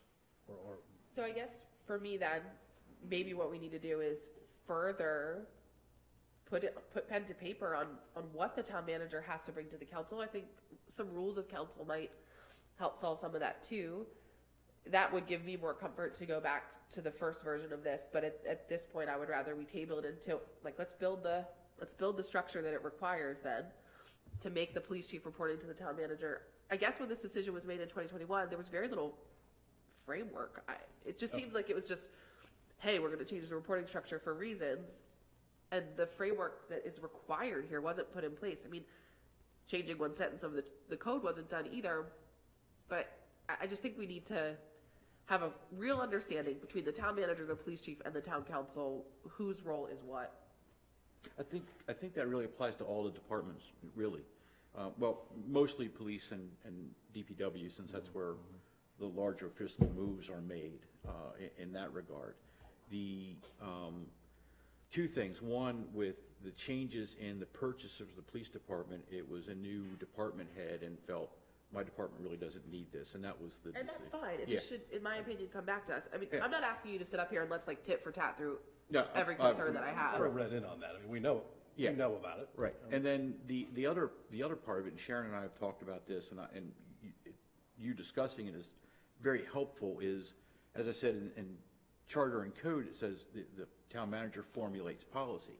Well, formulates, but okay, how far does the formulation go? And then where is that captured that, these things are brought to the council? I just think it's something we've talked about before, a maturation of the code and charter to add some delineation to these things. So you're not kind of wondering at what point, to the degree possible, it's going to be always a gray area, what decisions need to be handled by the council and what decisions can be delegated down to the town manager, and where's the level of interaction to say, these are the approval authorities. Well, I would say formulate and enact have two very clear and different definitions. So formulate your little heart out, Yeah. and then bring it to this body to enact. I don't think that's not unclear to me. The word formulate's not unclear Right, to but me. the enacting part's not in the charter and code. That's why I'm. But yeah. right, but if it's not there, then it's not there. I mean, the Okay, charter okay. can't answer for everything in the ether that may or may not To your occur. point, And yeah. so, to me, formulate, yes, we rely on you heavily. I don't know anything about water technology. I mean, not a damn thing that I didn't learn tonight. So I think we rely on you heavily to advise us on policy, but it's got to come here. And so I would just like to see us make that more clear. And sure, maybe it is across all departments. I don't know. But it does feel like some stuff gets brought to us that should, and some stuff's maybe not. I mean, the license plate reader to me is a perfect example of how that was presented to us. And so I don't feel comfortable moving forward on this tonight, but I'm only one person. I would rather see us build the back end support for the move, as should have been done, in my opinion, 2 councils ago. Well, the good news is you can't move forward on it tonight. It's a charter amendment. It does require a public hearing. You could go to public hearing on, there's no reason you couldn't do both versions and wait till after that to make your decision. But if you do decide to move forward with one, it still has to go through the public hearing process yet. I don't intend to go to the mat on this. This is a system that worked well for 7 years when I was on council through 2 different police chiefs. One person we haven't heard from here is our police chief. And I don't mean to put him on the spot, but come on up, chief. I'm going to put you on the spot. So I was debating on whether to interject on any of this conversation. Have I asked for something silly here? Is this an uncomfortable distinction? Does it make sense from not necessarily an enforcement, but when things get sticky, Right. would you be more comfortable asking the 5 elected officials to help you figure out the path forward? Concerning anything to do with the town manager, as far as any type of violations? Just legal matters in general. As far as being comfortable with that, I mean, Mr. Kugel and I have worked very well together in pretty much my whole transition into this position. As far as legal matters go, anything that I've had a question about, I've either brought to his attention or we've talked to the town attorney at some point in time to get references regarding whatever that matter may be. Uncomfortable, no. Do I think it needs to be brought before the town council on every legal matter that may be in question? In my opinion, if the town manager can't handle that, I mean, I'm not looking for you to bring every legal matter here, but I want to have a dotted line pathway. Sure. If there's something that you think. Sure. I mean, there's a lot of things that were mentioned here tonight, and I can tell you, if you all are confused, I'm surely confused. You were here through 2 police chiefs when I was on council for almost 7 years. Starting with Charlie Rhodes all the way through the And last. did you sense they had any frustration with that that gulf? If they did, tell me, because I never Some perceived did, it. some did not. Yeah. I think more the frustration lied with what they could or could not bring before council, or what they should bring before council versus the town manager. And I know, and not to bring a whole lot of issues up, but I think that there were some issues between the former town manager and police chief before, so answering to the town council was beneficial to the police chief at that time. Currently, we have different administration, different town manager, different police chief, different council. Right. So far, I've noticed nothing but working well together in all departments. Awesome. I have no problem with answering to Mr. Kugel. Like I said, we have worked well together through every issue that may have arisen. He's helped me with this transition. Some of the, and not to veer off on any specific direction, but upon taking this position, part of my job was to review our budget, to review how we're spending the town's money, taxpayers' money. What other police chiefs had decided before council in purchasing certain items like ballistic vests, or not ballistic vests, ballistic helmets, rifle plates, so forth and so on. What he may have determined might have been a necessity, I did not. And I brought that before the town manager. I said, I see things here that we're spending money on that I think is frivolous. And I don't think is a necessity for our department, and hasn't been for many years. And if I can save us money, that was the intent. And we had a conversation about, are we okay with not spending that money on those items and maybe saving that for something more important and more of a necessity item for the police department. And I think the consensus was, if we can save money, absolutely. Now, I'm new in this position. What we bring before the town council and what we don't, I've kind of leaned on Mr. Kugel a little bit, and so I don't know every single thing that you want to hear from the police department as far as policies and so forth. So I think ultimately what the council has brought up here this evening is definitely something we need to nail down in writing as to what you would like for us to bring to you versus not. Policies, procedures, whatever it may be. So we're all on the same page and we can answer appropriately to the appropriate people. Because the last thing I want is to catch some type of grief from the council because I did not bring something to you when in fact I didn't know. Because the last thing I want is to cause any issues here. My intention is to bring positive progress to the town, not go backwards. So I think if we can get some type of language in the charter code that will delineate what you want us to do and bring before you, I think would be excellent. Because that way we're not sitting here confused and trying to argue about what is and is not being brought before you. I think every example that we've spoken about here is an administrative matter because it's mostly related to budget. Okay. What my language offers the chief of police is an escape valve for something that's sticky. Okay. No, and understand. That's my intent of that, is to have an escape valve. So, I think, but not to interrupt you, I think that, I would hope that all department heads reserve the right to use us as the ombudsman for this organization. I mean, that's what we're here to do, right? So I'm not, the safety valve hopefully already exists. That if you think, or any department head thought that there was corruption, whistleblower protections exist, like any of that stuff, sure. I'm not sure we have to rewrite the charter and code. And the dotted line, I've literally worked under those arrangements. So it was brought up earlier as if an officer felt that his boss was doing wrong, where would he report? And I know in the past we've had this happen per se, where officers may have thought their boss was doing something that they thought was inappropriate. Those matters were brought before town manager for review, and ultimately town manager would bring it before council. I'm not against that. But are you willing to arrest him? So they went to your supervisor, right, to talk about the chief's indiscretions. Mm-hmm. You would go to your supervisor's supervisor to talk about your supervisors. And that's us. Right. That already exists. That requires no change in anything. Sure, and that's kind of my point. But as far as law enforcement matters, like if there's a criminal issue, it doesn't matter if I report to him or report to you. If it's a criminal matter, we investigate it regardless. I mean, it's under our purview. I mean, we're gonna make the investigation. We're gonna report it.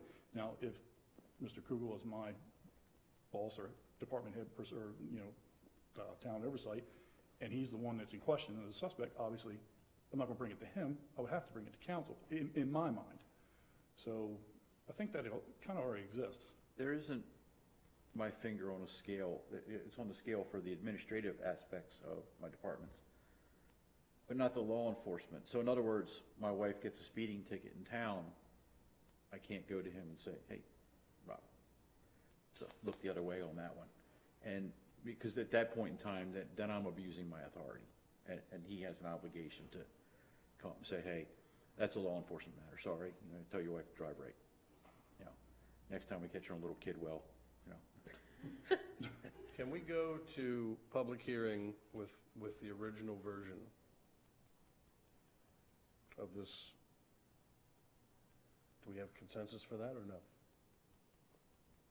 I will say sure, if we can actually get serious about our management of the town manager and what that looks Perfect. Yeah, it's fine. I offered it as a, Let's get to work on those.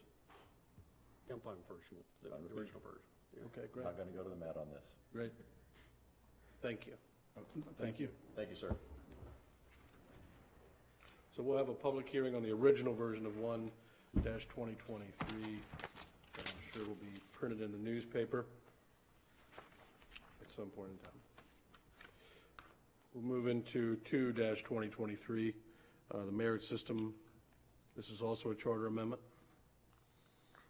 Who wants to speak to this?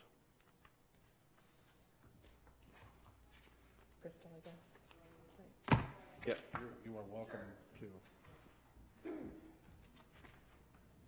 So this resolution is, as stated during the last council meeting, is just to correct and update the information as it is for Office of Personnel Services and Benefits. So that's just to make it to updated change for this resolution. This requires a hearing as well. This does require a hearing as well, as it is part of the town charter. So. Questions about that?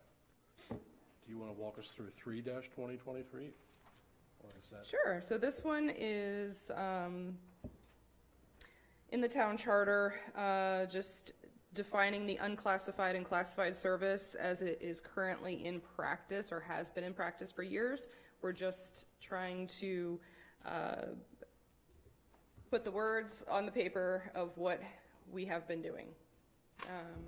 The definitions of those unclassified and classified services that is stated in the charter. So we're striking the town manager.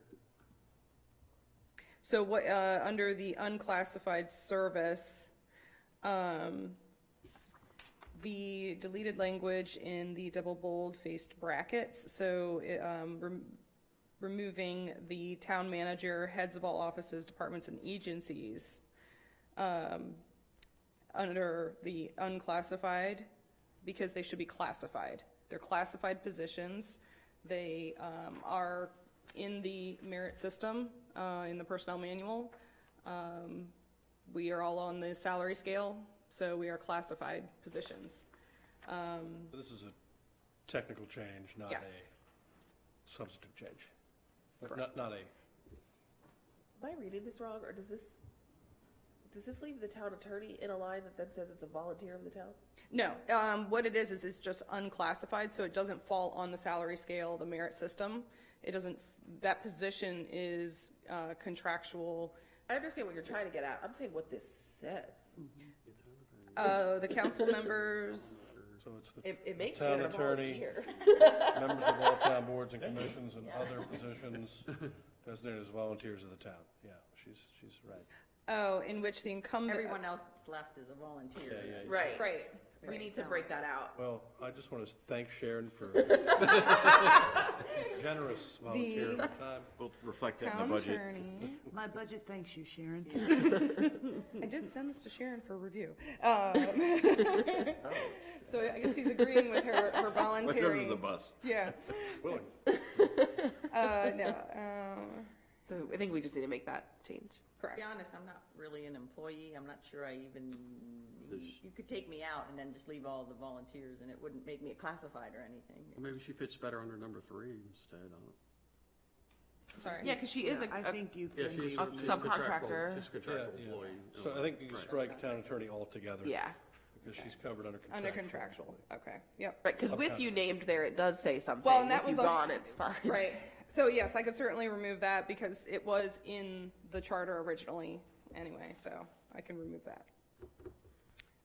So, On 1-2023, there's a typo here. The town may employee such officers, it should say employee.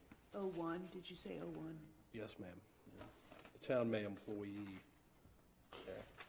Sorry to backtrack a little bit, but I wanted to.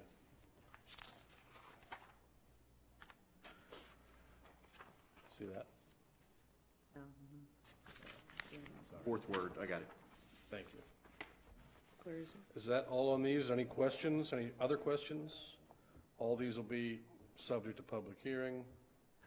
Sorry. And we will move, I'm sure they'll be lined up. Comment.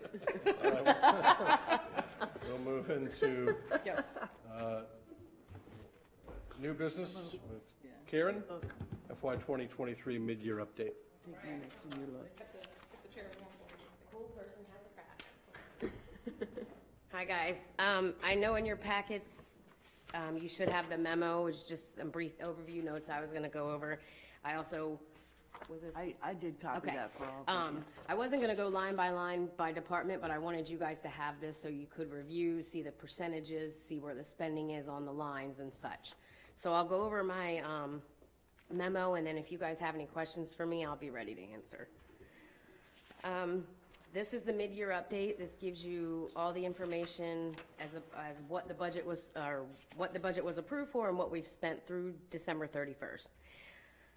General fund revenues as a whole, we've received 70% of what we expected in the first 6 months of the fiscal year. A lot of that comes out of property tax. We get the biggest payment in October, so that's a third of our general fund budget there. We've received 66% so far. And actually, we received another $1 million like January 3rd, but you won't see it on here because it wasn't inclusive of the December budget. So the expectation of 34% to be received in the remaining months.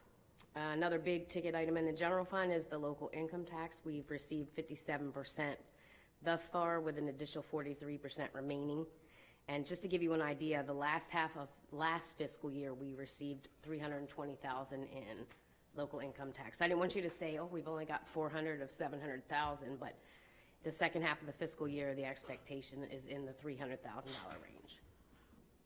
All right, also didn't mention at the beginning, all departments at this time frame should be within a percentage or two of 50% of spending.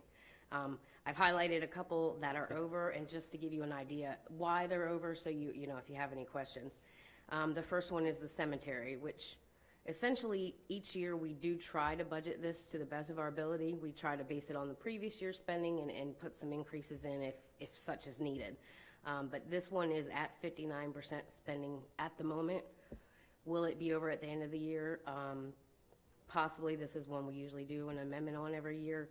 Not because we want to, it's hard to estimate how many people are gonna Use those services. Yes, I was trying to think about the most polite way to say that, but it's hard, we don't know, so we're budgeting based off an estimation of a couple percent each year. Usually it's not enough, but I don't want to say we're going to use all this money and then not. So, and that was all in the general fund. There are some departments that are rather low that do more of their spending near the end of the year. There's some that are within 2 or 3% of the 50% mark, so they're still on good target. The enterprise fund at this point is at exactly 50% received for 6 months. This includes 2 months of utility billing. We'll have 2 more months to come. Variables that can affect this is the timing of the billing and when we receive the payments, as well as allocations and interest rates, which allocations have been kind of moot point for a little while. We haven't really gotten any. So we don't budget a lot for that, and the interest this year has kind of helped consume not getting any. The only department at this moment that in the enterprise fund that is over 50% would be the sewer department. At 6 months, we are actually at 89% spent, and that would be based on the sewer line behind Center Park Apartments and the North Interceptor, the issue that happened about November. Yeah. The bill for Retallick totaled $275,000, so that was an unexpected expense. You know, originally the estimate, Kip had thought in the beginning $500,000, so it was much better once we got the invoice than we thought it would be, but it was still a hit to the budget because it wasn't an anticipated expense. How do we fix that? Because, I mean, it means he's not gonna have the budget for Yeah, repairs essentially, so for when the rest of the year. yeah, what I'll do at the end of the year is, once we have all the final numbers in through August, I'll work on a budget amendment for you guys to pass that would allocate movement of funds to cover the expenses or departments that are over what they should have been. If we need it. Yeah, Okay. Last year's budget, we didn't need to. absolutely. And, you know, the water side is under, which they are at a pretty good place right now. I don't even think they're at 40%, you know. Okay, swap this. Yes, Okay. absolutely, yeah, All right. within the funds, correct. So we try to do that as much as possible, you know, we don't want to have to come back and ask you guys to put more money out there if other departments are underspent, you know, well, we can cover it on those kind of items. But you don't want to take general fund revenue to cover enterprise costs, right? Correct, absolutely. We keep them as two separate entities and they're audited as two separate entities. Just a few notes I'm just going to highlight. Allocation entries, which is the transfer of funds from enterprise, or from general to enterprise for those folks that function and are paid out of the general fund, but actually are doing some enterprise fund duties. We try to do the transfer to alleviate some of those costs. It was approved at 14% last year, so we've half the fiscal year is complete as far as the entries go. You'll notice the pension expense on each department. You'll see there is a payment made. We only make one per year.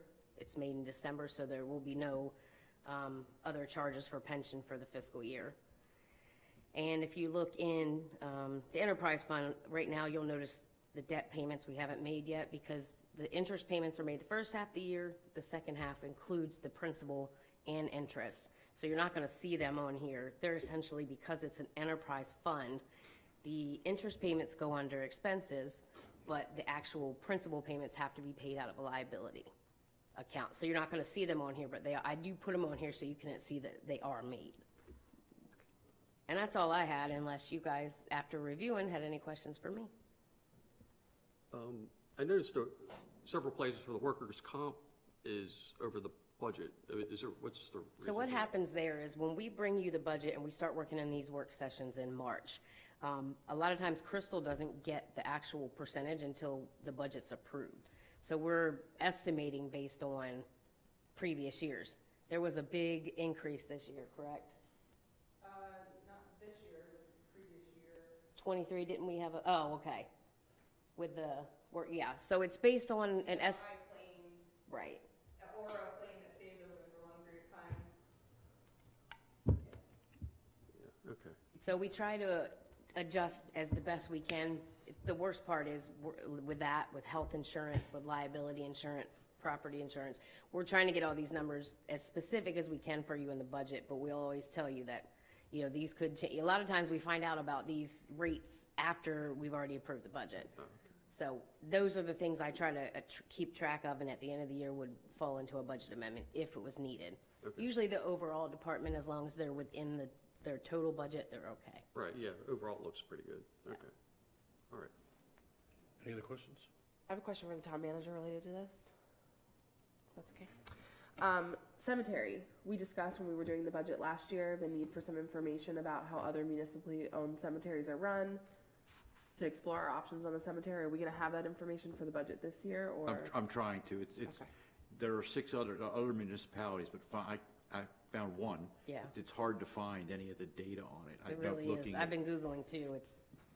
Yeah. We're Gotta digging. maybe do a little deeper than Google. Call the state. It's a state board that regulates No, cemeteries. yeah, so you have mentioned that to me. Tommy so. could do it for you, or you know, the town has a lobbyist. If we're having issues getting information out of the state cemetery board, let's use the tools available to us and get the information. Gotcha. I just don't want to talk about cemetery budgets this time next year if I could avoid it. Oh, we've had, yeah. dying to get this off the budget. We've had the conversations, we have the, we've taken notes, we've met outside, so we're, whatever decision or way you guys decide to go, we'll be ready. It would just need more, I need more information to be able to even make an educated decision. Yeah, I'm especially interested in knowing how many of those municipalities are still actively interring bodies and. Right. Is that even? Like we are. Right, because if they just own like what's essentially a historic cemetery, that's cemetery. very. Right, has what's to be- done, yeah, right, there is no, yeah. People come by to see. Yeah, we can work on that. Yep, thank you.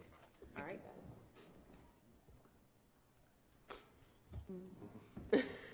Automatic license plate readers. Whoever is. Chief? You're up, Chief.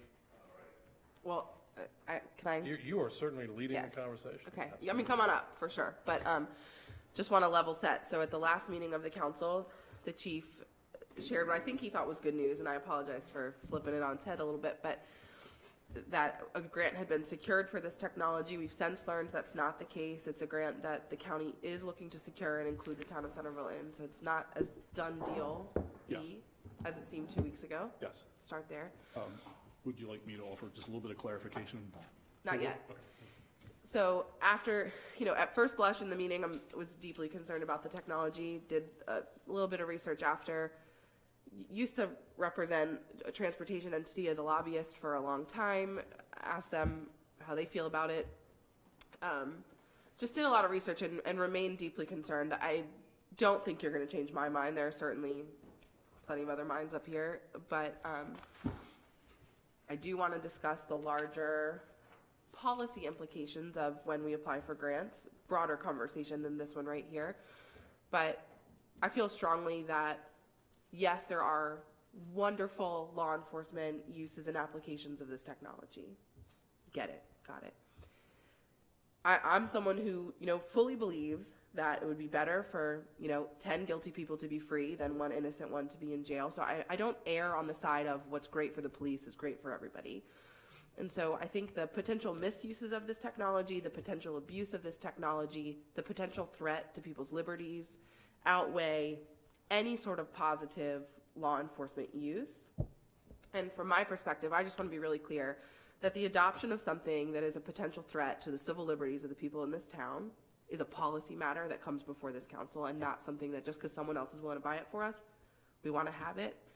Then I also have a legal question, Sharon, since this is coming from the county essentially going after this, would the sheriff's department be able to put these devices inside the town limits of the town of Centreville without our okay? And if so, are we able to pass a resolution that would ban their use inside the town of Centreville? And that would mean even the ones attached to the sheriff's department's cars, then I would assume. So that's sort of, if we wanted to not allow this, how far do we have to go to disallow it? I don't think they'd be able to put them on town-owned roads or state roads without state permission. Are there county roads within the town limits? Little Hut is a county road, right? So that, The end of my road? And they put it on their own property, I mean. Right, could they put it on the sheriff's department? Yeah, right out Or the front here. courthouse, or Yeah. this building? Yeah. Do they have it there already? And if so, can we You pass through them every day. disallow it inside the town limits? Is that an option available to us, or does the county have some level of sovereignty, I guess, on this building right here? So, I know that we're going to look for an answer from Sharon, but if you would allow us to give a slight presentation and some information concerning the ALPRs themselves. We have invited one of the representatives that is of the Oversight Committee for the Maryland State Police, who oversees this program here this evening.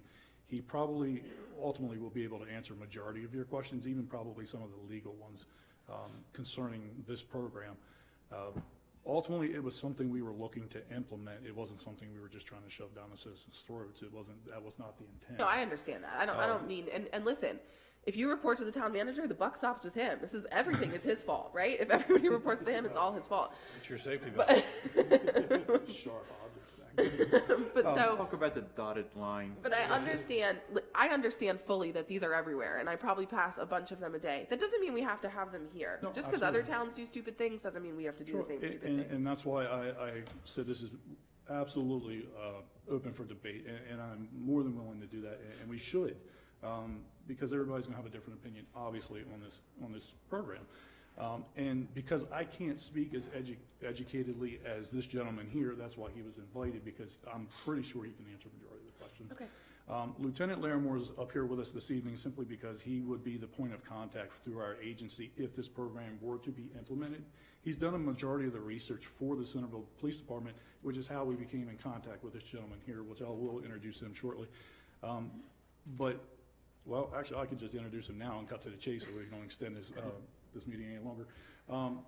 Here this evening we have Detective Sergeant Walter Keith Johnson from the Maryland State Police. He is assigned to the Criminal Intelligence Section, which is also assigned to the Maryland Coordination and Analysis Center, which oversees the ALPR program. And he could correct me if I'm wrong on that. Close enough. That's good. It sounded good. I have 5 bosses, though, not 2. Absolutely. So Talk us through how that works.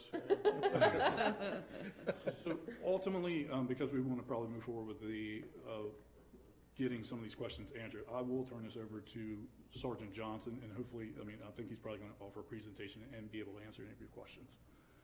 So we go through the, first of all, the grant. I'm also the grantor through the Maryland State Police, got a grant from the legislation. Just foremost where we start, December 13th, 2022, Wes Moore sat in my car as governor-elect and now governor and thought about the power of LPR and said it was an awesome tool. Sitting after a brief, he went out and saw the technology. And the reason he saw it as a tool is because we started with privacy, as we discussed with him, because you mentioned privacy as you're concerned. You probably researched... One of my many concerns, but okay. You've probably researched Public Safety Article 3509, which legislates LPR in the state of Maryland. Our town attorney did send us the So legislation, yeah. the Public Safety Article is a governing document for the state of Maryland, and we follow it to a T. We help design it. Going through the process with the ACLU, all the way through Senator Raskin when he was a state I legislator. feel like you've decided that if you talk about Westmore and No. Raskin and ACLU, you got me. Just to be clear, you don't. But I want to just rewind for a second. So you're the grantor, and you feel comfortable to present to bodies that you may give grants to. This doesn't feel a little So the state wishy-washy police to is the you? grantor. The agency right, is the but you grantor. decide who gets the Right. grants. We end up, in the end, we'll make the decision. Okay. Yes. So through the process, not only do we follow the Public Safety Article, we actually also have to, as the Maryland Coordination Analysis Center, we have to follow 28 CFR 23 regarding intelligence data. We also have a Constitutional Protection Advisory Board who reviews any of our policies, made up of a retired federal judge and a group of persons who are not associated with any law enforcement agency or any body that's active. So they review other parts of our policy, which include our license plate reader program, our SOP. Our SOP is a governing document for how we manage the information. And when you look at the management of the information, is the way it is set up in the state of Maryland with the Public Safety Article, we talk about the audit feature and the collection of data. That data that's collected, even if Centreville Police Department or a small agency collects data, that data ultimately comes to MCAC. At MCAC, in order to access the data, somebody has to have a right to know or need to know. They have to complete what's called a request for service, which they have to show a legitimate law enforcement purpose. We will not release data that's been collected and stored if you don't have that legitimate law enforcement data. But that can be any law enforcement agency in the country if they have a legitimate law. So I read a terrifying article, terrifying to me at least, that there are laws in other states that say prohibit the movement of a woman to seek abortion medical services in a state that allows that. Well, it might be against the law in Texas. I find it to be unconstitutional personally, but let's say it's on the books in Texas now that you cannot, as a resident of Texas, travel from the state of Texas to the state of Maryland to receive abortion medical services. A police officer in Texas would have then a legitimate law enforcement purpose to access the data of the license plate readers in all the states between Texas and here to determine the movements of that person because they've committed a crime in Texas.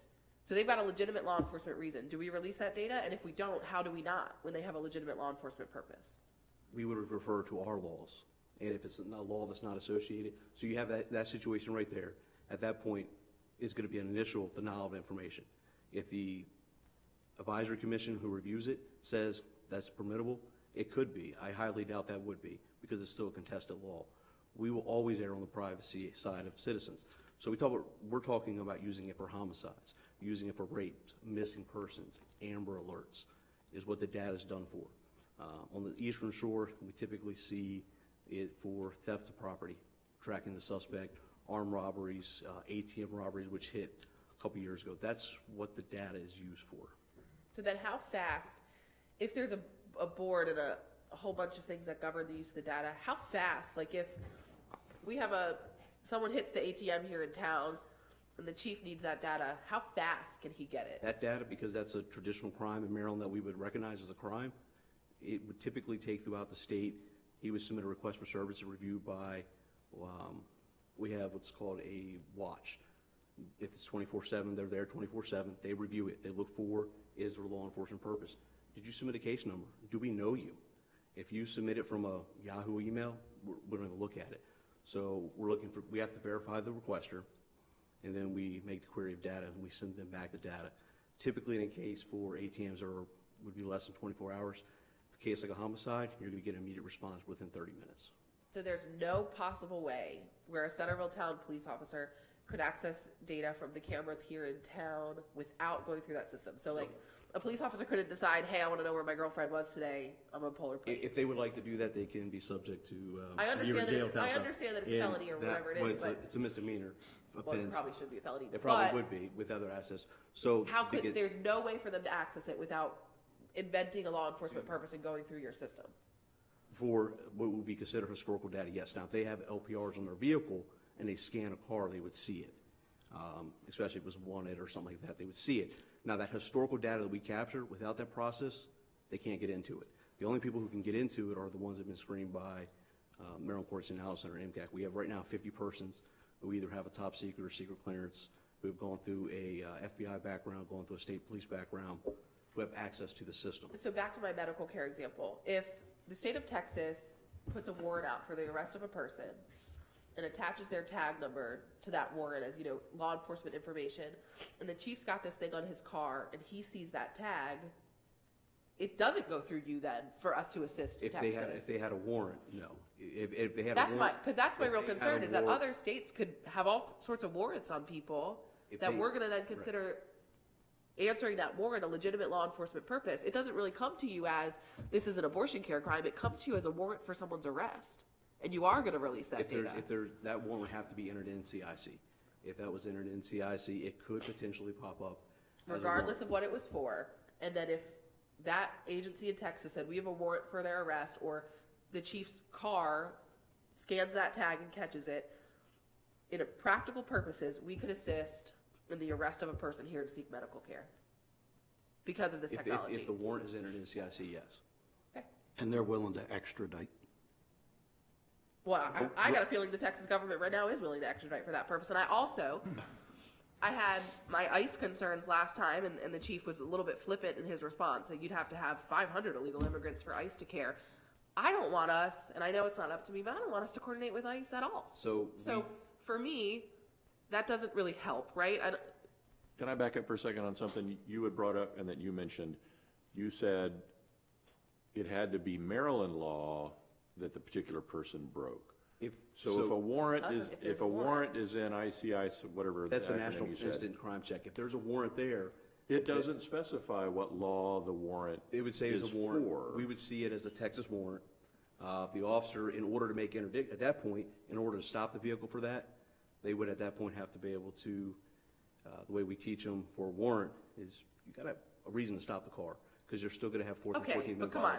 We've all been pulled over for a taillight that's out or whatever. I mean, police are going to find a reason to stop the car. I think that's a without doubt, there legitimate, could be a written stop, yes. eyes in real life law enforcement tool that police have. I'm saying I don't want to see the Centreville Police Department unintentionally become a tool for law enforcement agencies around the country for things that are not illegal here.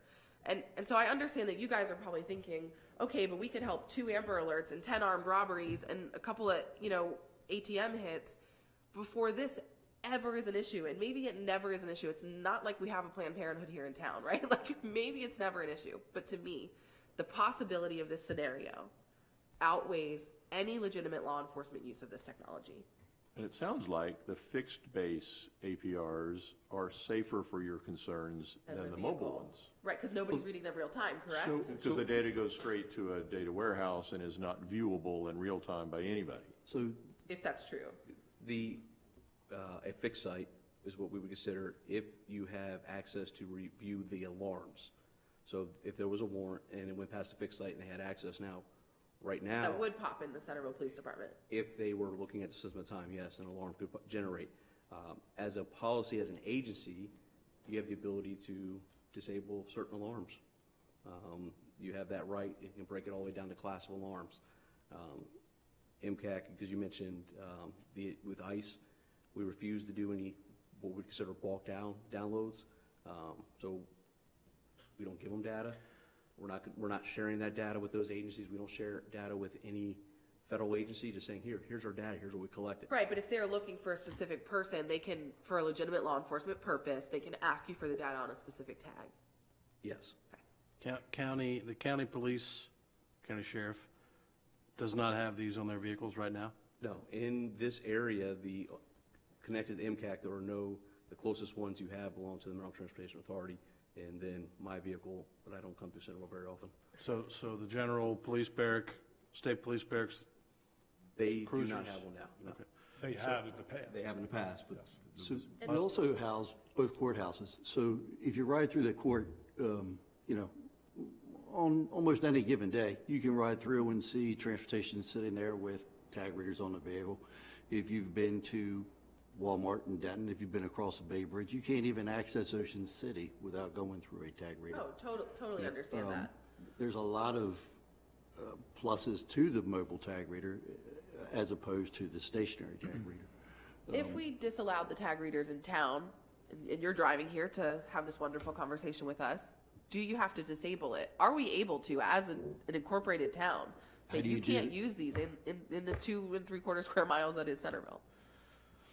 It's not just police. Tow truck drivers have them. Anybody who has a repo company is going to have a tag reader. That's the way they do business now. But I'm saying if we disallowed them, would those people, can we do that? State police have jurisdiction in the town of Centerville, don't they? Yes. County sheriff They has do. jurisdiction within the town of Centerville. They do. So, Transportation in the- Authority has jurisdiction in town of and I Centerville. know this isn't going to ease anybody's mind here, but in the statement I initially made in the council session on January 5th was, we were looking into possibly the stationary units and the mobile units together.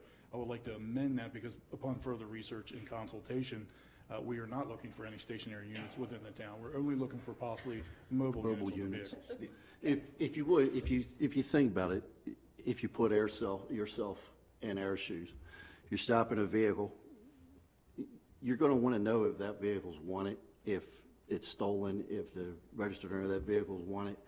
The way we do business now is you have to manually enter that in. You're going to walk up to the vehicle, call your traffic stop out, walk up to the vehicle, get their information, walk back to your car. Dispatch is going to contact you a few minutes later and tell you, oh yeah, by the way, that's a stolen vehicle. That's a wanted person. Wouldn't you want to know that prior to walking up there? Yes. Yes, you would. And I totally because understand the legitimate law buys enforcement you uses. I the do. valuable time that you need. Instead of most of the time, as a defensive tactics instructor, I've been through a lot of different training concerning officer survival. Most of the time, the officer's shot twice before he even realizes he's been shot. And that occurs right at the driver's side window. Why? Because we're not using this type of technology. They don't know ahead of time the type of person they're dealing with. This is a tool that allows that. And I Put yourself totally in their understand shoes. that. And I would ask you to put yourself in the shoes of someone who tries to come to a state like Maryland with more progressive policies and that is shipped back to their shitty home in Texas to face prosecution for seeking medical care. And to me, they have not assumed any risk that a law enforcement officer assumes when they choose this calling. And so I understand, but Say that one more time. I don't you think I assume some understood. risk when you choose to be a police officer. And when someone needs to seek necessary medical care, I'm just slightly more worried about what might happen to them in a misuse of the technology. In my opinion, a misuse, but it's apparently a totally okay use of the technology. And The court says it's an additionally, okay use as well. The Supreme Court says it's an okay use. I read several articles about the technology just not even being necessarily that great at reading tags. And there being a lot of misreads of tags. And so it being 2023, I found that fascinating, that you think the technology would be better than that. And so I don't know that it's not going to every time tell you who you're approaching. Everyone commits their If it can that help commits a us crime one commits time, their first crime. it's beneficial. And if it hurts someone one time, it wasn't worth it. What is the decision that the council faces, is whether or not we're gonna go forward with this grant, right? For So in doing our research. For these and- ALPRs in vehicles, so that, So as we drive through a neighborhood, the LPR can read tags at a extremely, I mean, you're talking thousands of tags an hour. The average officer is probably going to run, if they're actively working, 30 to 40 tags an hour. If I'm riding through Northbrook, that LPR can be programmed to pick up on a protective order. We ride past a house and it hits for a protective order. We know, hey, that vehicle's not supposed to be at that house. There could be a domestic going on. There's a court order that prevents them from being at that house. Unless the officer's running every tag as he's riding through one of these neighborhoods, he's not going to know that. There's no way possible that he would know that.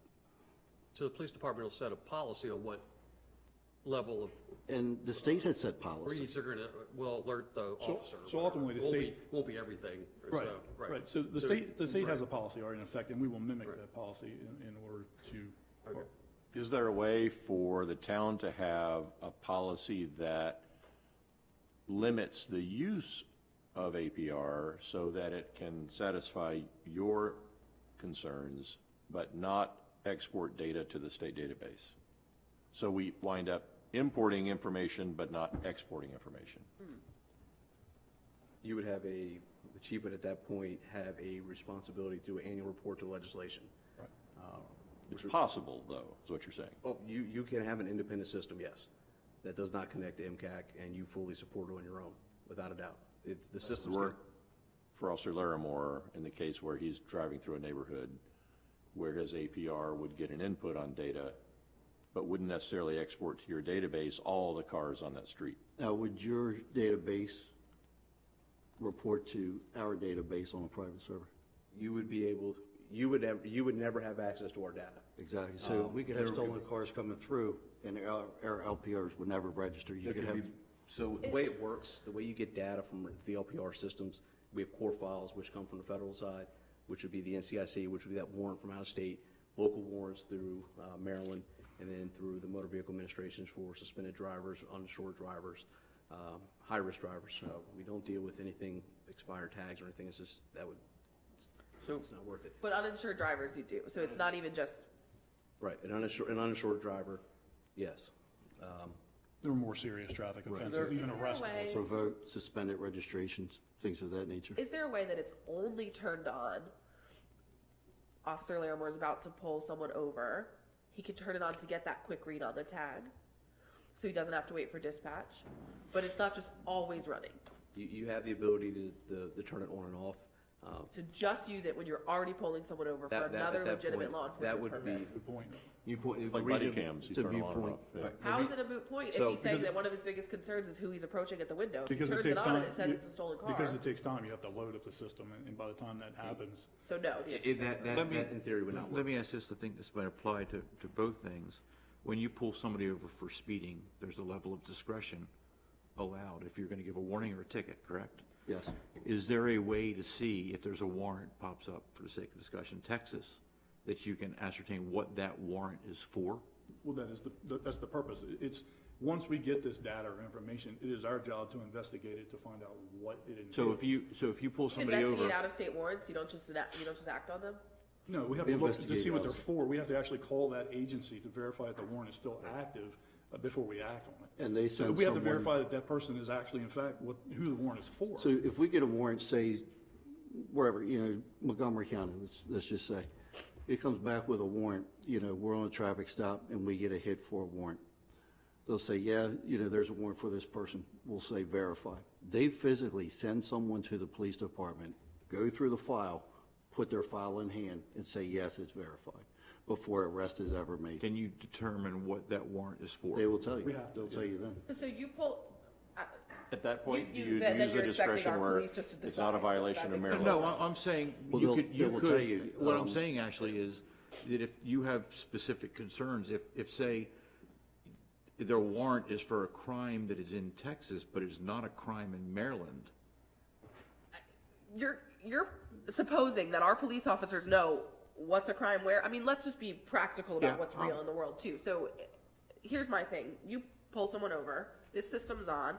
There's a warrant for their arrest in, we'll switch it up, Arkansas. Thank you. And, sorry, Jim, and yeah, look on board.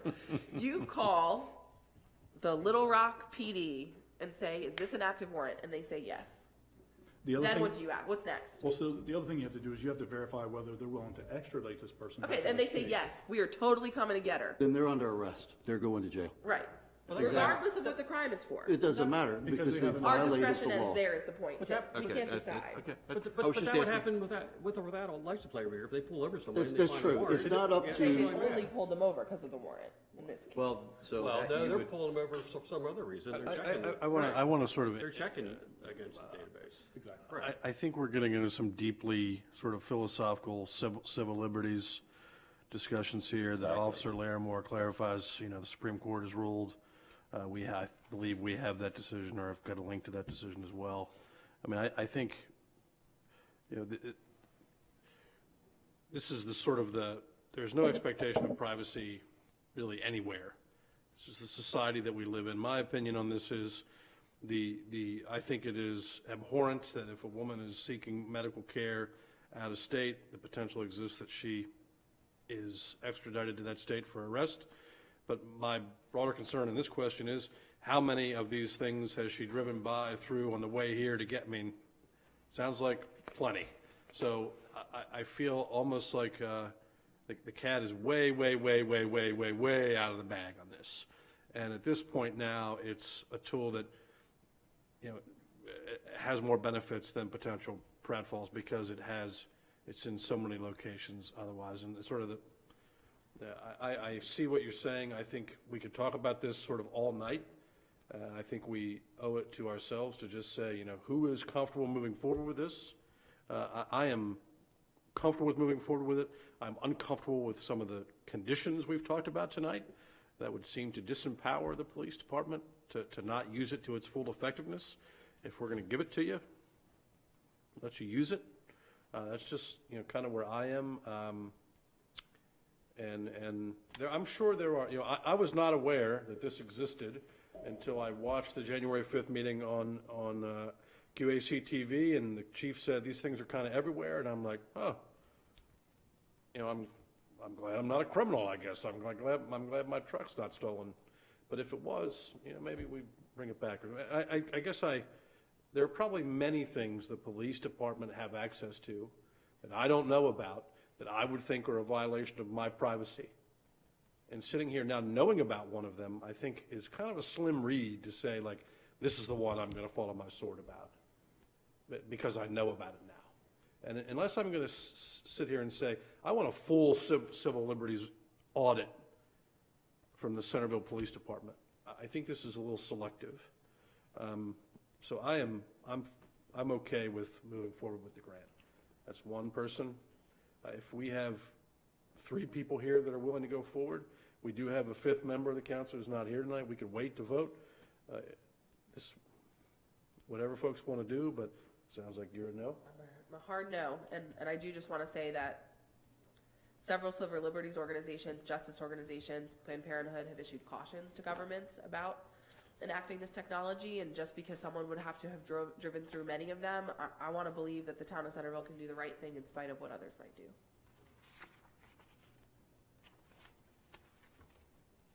I'm all for them moving ahead. I would be, except for the one example that you provide, and that tears me apart.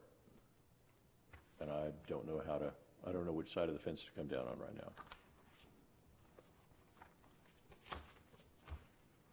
We should probably reconsider this next week. I mean, Councilperson Johnson should have the opportunity to weigh in.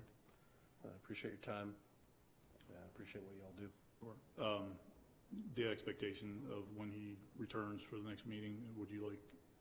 No, I don't think so. He can watch certainly this. watch this. And Okay. Is there any possibility for de-identified information to be used for other legal purposes? What do you mean by de-identified information? If I wanted to know the zip code of all the cars that came up 213, If you yourself wanted to know, if the town, for planning purposes, you would have no, and that's the other thing with our system, Our system, and if you spend a lot of time researching, you'll see a lot of different vendors and different platforms. Law enforcement's platform in Maryland that we use at MCAC is isolated. It's only collected by law enforcement. We don't deal with any of the other vendors who collect data from repos.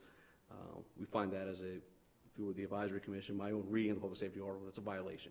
We deal with law enforcement data only for law enforcement purposes. We would not, planning purposes is a hard rejection. We reject the Motor Vehicle Administration. They asked for vehicle emissions, how many alarms. That wasn't something we were willing to give them because they wanted us to do that. We said, it's not a law enforcement purpose for us to give you that data. So, it'd be a hard no. Yeah. I have one more question too, just because this was brought up to me by someone else. I just remembered it after that question. So the police department here, well, not here in town, but on Kent Island, puts out, they pretend like they can control who drives on the highway or the local roads, even though you really cannot. So that would not be a legitimate law enforcement purpose, right? To determine what cars are getting on the back road. No. Okay. That's so. People think that the police can stop them from driving on there. We would. It's just silly, but we actually take we reject requests for services. The people we have working at that center who take these requests in, take the time, they read it. And your question, I can guarantee you, from the people who answer the phone, who take those reports, I would have a phone call in 20 seconds, and I'm going to deny. I make when it comes down to it, they're going to call me, I'm going to say that's permissible denial, and then I go to the director, and he's going to say, you have a nice day. Because he reads, when you read this right here, it specifically says a Maryland law. I don't think I look good in stripes in jail. I'm not going to jail for this. Your privacy issues are a concern, and we do everything. We can't solve all the world's problems here in Centreville. Right. Either, You're right? not. I get that. You're not. I wish we could, but we can't. If you've seen some of the things in Maryland that we've stopped, or in the use of LPR throughout the state, we've stopped a terrorist attack. It's in the National Harbor because of LPR. Homicide of Zoe Spears in PG County, solved that and linked it back to Baltimore City. Triple homicide in Spotsylvania County, Virginia. I get it. There are legitimate law enforcement uses. You don't have to. I get it. How many LPRs are in use in Maryland? In 2022, which we released, we actually have to release this information, so we'll put it out. We had 603 LPR systems that reported to the Maryland Coordination Analysis Center in 2022. What jurisdictions does that relate to? Right now, there are 48 law enforcement agencies that report to us throughout the state. Through the end of the granting period, in a couple areas like Cecil County and Carroll County, we will probably be close to 57 different jurisdictions that report to us. And that's what percentage of law enforcement agencies? There's 156. So a law third. enforcement- that have, there's like 156 agencies in the state of Maryland that have law enforcement authority. That's counties and municipalities. But it's also like Maryland Hygiene Authority has law enforcement authority. Our strongest concentration of agencies percentage-wise is PG County. Obviously, Anne Arundel County is 100% because they have Annapolis and Anne Arundel County. You get farther out west, there's not as much. There's interest because of their epidemic with heroin coming between West Virginia and Baltimore City. The Eastern Shore, Worcester County is probably the biggest concentration because of Ocean City and Worcester County Sheriff's Office having them. Is there a projected expansion in 2023? The only reason to be a projected expansion is because when the legislation approved a supplemental budget for $5 million this year, there's that grant which was used for increasing it. So we'll see the equipment that's bought through this grant come online in 2023. You mentioned repo tow trucks. Yes, sir. Is it the same technology that allows them to drive through a neighborhood It and is. see arrest warrants? No. Okay. But we will never give Right. a non-law enforcement access to that information. They can just see who owns the car. They can see registration data or ownership data or? Right. The repos, so when you look at your privacy, the repo companies and those companies that operate those LPR systems are more of a threat to you because they sell that data. But they're not, because they can't then use that data to take your liberties away. So it's not more Well, of a threat they to sell us. your data, so they're Yeah, right. but, okay, they sell my data and I get targeted ads. It's different than you have my data and you use it to rob me of my liberties. So if we're riding down the road and make a traffic stop, headlight, no LPR, and we have a warrant that comes back through Texas for a law that's not through Maryland, it's extraditable, you're going to jail. That's the I way it works. understand Our that. job is to enforce the law regardless of What is, what is for. If another jurisdiction has a legitimate warrant that is extraditable, no matter who the jurisdiction is, we stand in this room, we take an oath to enforce that law. And Not agree with them. they will go to jail. But if you're riding through Northbrook, back to you're riding through a neighborhood example, you're riding through Northbrook and your car is scanning all the tags, feasibly it would tell you, right, there's a warrant for the arrest of the owner of this vehicle. Possibly, yeah, it was. And then you call Texas, and then, so they've done nothing. They're in the house in Northbrook. Their car's just in And we're front not of going it. to knock on the we're not door. gonna go knock on the door for that. This is, You're gonna see that the tag is related to a crime committed in another state, and there's a warrant, and you're gonna do nothing about when it. the So your vehicle oath is doesn't in, go that this far. is when the vehicle is in motion and we're making the traffic stop. That's how this LPR is used. It can be used for investigation purposes, but we're not going to go knock on the door. Even if they have Because a a vehicle- restraining order. If there's a, Well, you're borderline going into search warrants for houses and things of that nature, not just a outstanding warrant for a person. There's more things that are involved in that we have So to you're do. never pulling someone over as a result of the LPR, is what you're telling So me. the way they're trained through the Maryland Police Training Commission is if you were to get an LPR alarm, the LPR alarm in itself is not probable cause. Some jurisdictions will say it's RES. We teach the officers that it is not RES until you query the system, and it tells you that if it's for a suspended tag, you have to see the NVA return that says it's a suspended tag. you need the verification. Please. RES? Reasonable article of suspicion. Thank you. So they have, so that's less than probable cause, but we're making sure, and that's our, I think we asked like 3 times in the test, different questions, we test them, is that data is not enough to make a stop. So a warrant's not enough to make a stop. You can't drive past a car and say, oh, that tag went off as a warrant, and go ahead and stop the car. How do you know the registered owner is the even one in the operating the vehicle? We don't know. We don't know. Another legitimate reason for But if it. you pull them over for speeding, then you would do the warrant. Got it. Then you would see it. And Oh, then, okay, that's- The whole purpose, what is the purpose of a tag on a vehicle? I mean, anybody? It's to provide law enforcement with a specific identity of the owner's information and the vehicle's information. That is the sole purpose of a tag on your vehicle. There's no other purpose for a tag on your vehicle other than for identification purposes. That's why the Want courts to make have sure the ruled. vehicle is legally roadworthy. That's correct. That was the And it- original intent anyway. And it provides the information on the vehicle and the registered owner. That's the purpose of it, is to identify, is to give the vehicle identifying mark, which is why the courts have ruled numerous times that there is no expectation of privacy to that tag. It's like the color of your vehicle. There's no expectation of privacy to the color of your vehicle. They even went as far to say that if the vehicle's sitting in your driveway and is picked up by LPR, there is no violation of privacy. That they even use the word, it would be ridiculous to believe that would be a violation of your privacy. And this has been upheld on multiple different court levels, all across the country, to include, ended up with the Supreme Court as far as violation of privacy goes. Well, we can- a license plate legally belongs to the state of Maryland, so that's why. Yeah, we can litigate this all, literally and figuratively all night long. But Said I you had nowhere to think- be till I 9 think- a.m., I Steve. think, Thank you for coming all the way over here. Appreciate it Thank very you. much. someone did. Thank you for coming all the way up here. thank you. We'll revisit next week, but no need to 2 weeks. come Your back. meetings are as long as ours. Might not even be 2 Thanks. weeks, you know.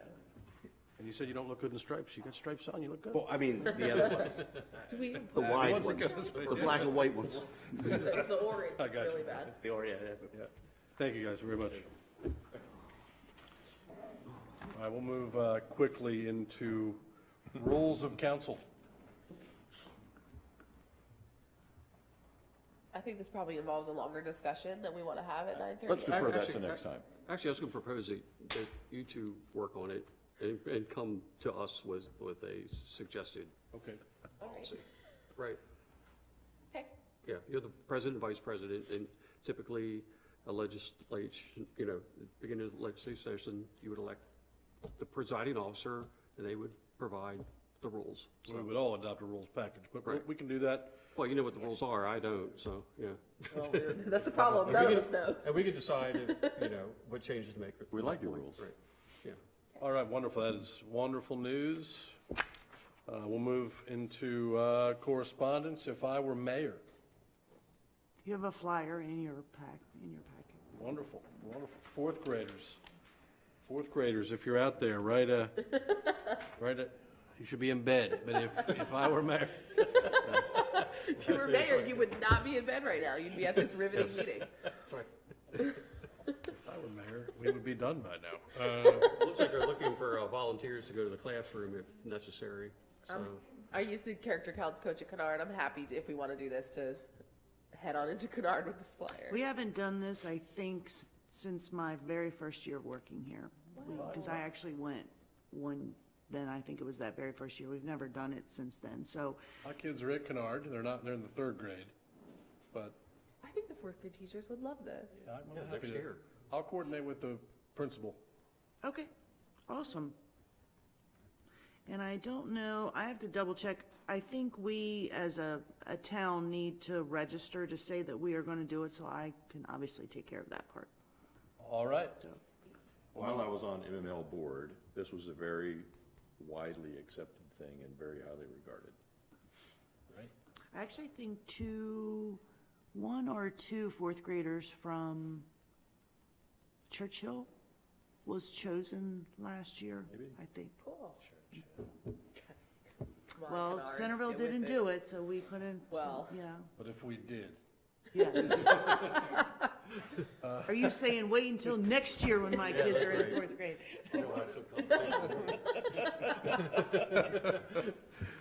Council, we'll move into reports of boards and commissions. Council of Governments. That's you, Dan. Oh, that's me, yes, okay. Thank you. And, Apparently, Vice fourth President graders Kaiser- aren't the only ones who should be in bed. Vice President Kaiser came along with me so she could chirp in as well. I think the two significant things that came up were the sheriff's department is considering they wanted to expand the jail, okay, but they're starting to think maybe what they would do is move the jail up to the pre-release center instead. That's closed, right? Yeah, it's closed and it's has its own water and sewer systems and whatever. It could be surplus available, so they're checking into that. They haven't made a decision on that. And at our next Council of Governments meeting, the county wants to begin discussing AFPOs, so. Oh, whatever that interesting. means. Oh, good, interesting. Yes. That's exciting. So, and, you know, once again, you're all welcome to attend. Some towns just send their town manager, so, or bring the town manager along, so. I've been to a few. Wow, you missed a good one. Yeah. Maryland, good. Maryland Municipal League? At this late hour, nothing to report unless Chip wants to talk about the legislative reception that he attended.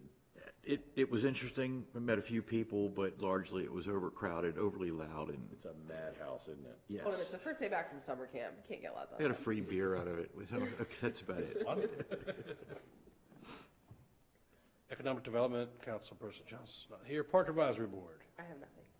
Planning Commission had a hearing last night on the comprehensive plan. I received some written remarks. Unfortunately, due to no fault of town staff, the notification of the hearing was not published as per the statute for these types of things.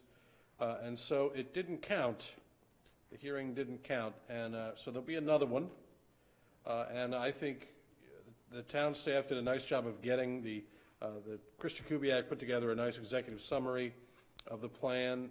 We got that out in an email. I think we probably ought to do that again. And also talked a little bit about perhaps maybe a narrated PowerPoint of that so you can sort of talk people through what they're looking at. And I don't know if that is something we can do or not in the time frame, but this will be February 15th. Yes, because I'm bringing candy hearts and conversation hearts and things of that nature. So that's the Planning Commission. Please read the community plan draft that you have. If you haven't already, reread it. If you have, it's going to come to us, and we are going to have our own hearing. And I'll just stick with kind of planning, and so I can not. But do the written comments count? The written comments do count. Okay. Yeah. All right. So they're- I mean, they counted from, I mean, they don't have to be sent in, No, submitted no, again. no, I think they're part of they're certainly part of the Okay, they're record now. permanently- Yeah, And revisions still can be made. absolutely, yes. Yep, yep. And they can be made at our level as well. We had talked at this body, we sent a letter, the previous iteration of this council, to the Maryland Highway Administration, State Highway Administration, about perhaps acquiring the property at the bottom of the hill here, on the commerce side of 213, right there in the floodplain, although not the lot that's for sale, it's the bigger state highway lot that was purchased for stormwater mitigation as part of the roundabout at 301 and 304. They don't need to do that mitigation anymore, so the property is theoretically surplus. There was a belief that we could acquire that property for $1. That is manifestly not the case. So I was on a call with State Highway and a DNR and a couple of other people as well. And essentially, so if we want the property, we're going to have to pay for it. I just, so very quickly, there's two ways we could get it. They'll do an appraisal. They're doing that now because we sent the letter. They're doing an appraisal, fair market appraisal. They'll hire a private appraiser. Or we will get the property at the cost of acquisition plus interest plus $2,500 in administrative costs. I have no idea what that number is, but whichever number is lower is what they will sell it to us for. Could be a big number because it's zone residential, which will play into the appraisal.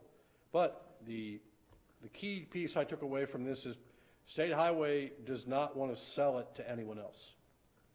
So if we can't come together, and they will work with us if we wanted to use program open space dollars from DNR to acquire that property and turn it into the sort of millstream equivalent with some wetland, some stormwater abatement, and then have trail connectivity to the 77 acres we own up behind Symphony Village, and have parking on 213 for that trail. That could certainly happen. All that could happen. Be great. State Highway is willing to work with us through that process to make that happen. So they'll come back with an appraisal. There's some time frames involved, but they're willing to work with us to make this happen if we wanted to work with them. But we're not going to get it for $1. That's what I wanted to share with you all. MDOT has strategic planning that calls for trails, bike paths, and so forth. Perhaps we could use that tool that they have, and one year I was on their advisory board to create the next 10-year plan. Maybe we could encourage them to use that to do what we're after without us having to do it. Oh, yeah, it could be a state park or a state park, yeah, whatever it is. Yeah, it doesn't have to be They could build the town trails. park, right. And maintain the trails. Not going to be a state park, but Well, what? so I just want to be clear, this property will not be available to the general public if we decide we don't want it. Gotcha. But not for $1. That's all I've got from the planning commission. Now, I'll find it. And, all right, we'll move into reports of department heads, town manager. I'll start with page 7 of my notes. We have a number Motion of... to adjourn? We have a number of contracts to go out for bid. As you know, we've had some issues with trash collection in town. And that is, the phase of that contract is to year, and it would come up for renewal in July. And so we are prepping a bid to go out and find another provider. They can, of course, rebid if they wish to do it, but the current provider has inconsistently provided service. The prior provider, the problem was, it was also a low rate, but they were damaging an excessive number of our trash cans, causing us to go back and buy. So we're going to rebid to see if we can't move that forward. The invitation to bid for our new cleaning contract that's coming up for renewal, put that out. The rebid for the farm was completed. As you know, we got $59K a year for tillage on that property. The new bid is going to bring in at $64,000 a year for the town. We are prepping the bid for an operator, a contract agency to operate the wastewater treatment plant. The MES taking over was a stopgap.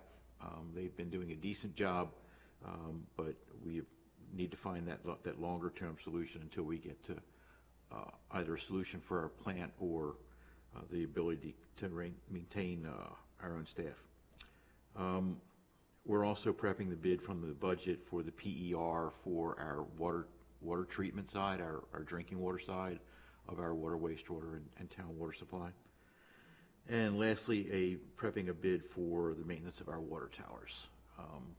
We do get some complaints on the appearance, but this is not just the exterior, it's the scrubbing of the interior and maintaining the towers in an effective way. They have been asymmetrically aligned on contracts at different times. We're trying to coalesce that around one. As I mentioned a few months back, our electricity contract runs until July. Our anticipation right now is that our budgeting for electricity for the town usage is going to go probably from around 122,000 a year to about 230,000 a year because rates have doubled. When we locked in, there wasn't the volatility years ago in the market that there is now. We've been doing a lot of exploration, considering standard offer services where we would buy direct from Delmarva and they would go for bids for the Maryland Public Service Commission twice a year to kind of get a rate there. If we do lock into something, we're going to still look at third parties.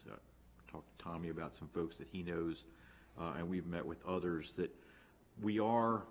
$230,000 is no small amount to us, but we aren't the type that can cascade multiple contracts across the year to kind of capture the ebb and flows in the market. We're just not that, and we're not staffed for it. So we're looking at options for the town to go forward, and once we've kind of clarified that what the best direction is with some other options for the council's consideration, we will do. The other thing I'd like to ask you all about is there some consideration from this body for us to look into the sale of some of the town properties. We've got properties that aren't in use. Liberty and Water comes to mind, that parking lot there on the corner. Possibly Pennsylvania Avenue or others to kind of get you some prices, get you some ideas of things that are not generating any revenue to the town or not being used by the town. Do we want to keep them on our books? I'm highly supportive of selling Pennsylvania Avenue. I would be supportive of using that as bait for economic development to serve this town so we can have a real downtown with no government allowed. The square is beautiful, it's wonderful, but it's so much government property, it's hard for commercial businesses to find their way in. We could do something really, really fun on Pennsylvania Avenue. Well, you can get legal advice on your nails done right now. We own the dirt. We do, right? Yeah, but There's a plan Leave for that it. to a I mean, private we've sector. had not a town, like, there's a plan for like, just like it is on the opposite side, Right. business on the bottom. Or we could feasibly ground rent it to someone. Be a way to work a deal with the developer when the time is right. I think that's an incredible opportunity for the town not to squander. What are you proposing, hiring an appraiser, or what are you looking for? Well, my first thought was, is that something you all want to look at and then Well, kind I of... want to know what it's going to cost. Like, if you're hiring an appraiser, I'm probably a no on some of it. Right now, I'd like to see kind of what we have on the books, what we have as our value on the books, and kind of say, okay, here's our internal, that what we think our values are, what the appraisal, not the appraisals, the assessments are. Okay. And these are what we paid for those properties, and these are possible opportunities we want to pursue. And then we can go either lot by lot or along that line to say, hey, We should always be looking at our assets and what's on the books. yeah, I mean, I don't, well, we could talk about whether the town should be, a landlord for private sector business, but some other time. there's lots of options. So, and I'll end there. So. Chief? This evening. You should have in your council packets the 2022 year in review for Centreville Police Department, which you can obviously review at your own leisure. Unless there's something on there that you need me to explain or some of you have questions about. Other than that, I just want to thank the council this evening for the spirited discussion that we had. Without everybody's input, and really good to hear. That's all I have this evening. Thank you. Thank you. Thank you. Town Attorney. I have nothing. Finance Officer. She was already up here, come on. She's going to tell us her projections for the year now. I just wanted to let you guys know that Linda and I have been working on the Water and Wastewater System Assistance Program, the grant that came out from the state of Maryland to help with the past 2 water and sewer bills. Just to give you an idea of our aging, we have a total aging as of November of 2022, which is outstanding balances, $79,892.93. When you include December bills, our outstanding is $459,224.20. But those aren't due yet, right? Correct. They're still, yeah, that's why I wanted That's you the to see fresh the bill. difference, yeah. The aging for the time frame of the grant, so you're allowed to send in for January 27th, 2020 to September 30th of 2022. So the aging for that time frame is $54,099.71. As this grant does not cover bay restoration or landfill, so those would still be payments that the people would need to make. The aging total for the eligibility period would be $33,937.71. We would have to write off $12,522 in latent delinquent fees for all parties for the entire time. We would then work to set up payment arrangements for the fees of the bay restoration and the landfill. And anything from the December billing, which can't be included in the grant, could then be sent to tax sale. So I just wanted to make sure you guys were okay with me to move forward to submit the application for the funds. What constitutes the 12 grand that we would write off? Late fees, delinquent fees for 2 years and 9 months. Thank you. We looked at these numbers and there was some concern. This is something Councilperson Kaiser, Council Vice President Kaiser had brought to our attention. We'd seen this, the state had sent it out.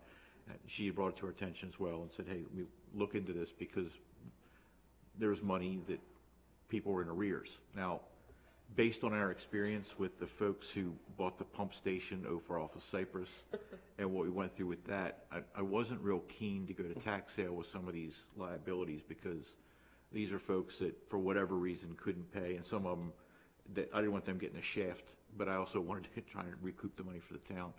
And I don't like wasting I don't consider waste, but $12,000, I think it's worth the council pursuing this grant. Yeah, I mean, it's gonna be incredibly competitive, right? I know that the water utility in Montgomery and Prince George's, their delinquencies exceeds the total pool of the grant. I mean, 20 million by like is 3 what- times. yeah.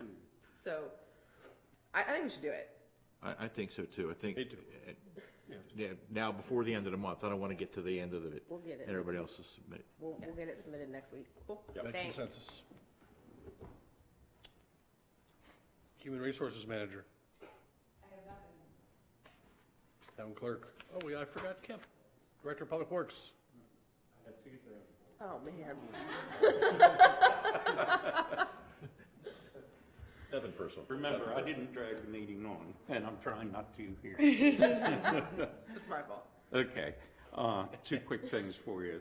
One thing, as Chip said, and you folks know, September 1st, MES, Maryland Environmental Service, started operating our water and wastewater plants. With that being said, they're doing a fair job operating the plants and taking care of us and everything. Due to the wet weather this fall and everything, also changes with our discharge permit at the farm. We're no longer allowed to spray discharge to the fields from December 1st to March 15th. In the past, this has always been the time when we got flow out of the pond, got the pond lowered, because at that time, we're discharging to the stream. What's happened because of the weather and everything, operational changes and stuff, the pond's about 80% full, which at this time of the year, the pond should be nil.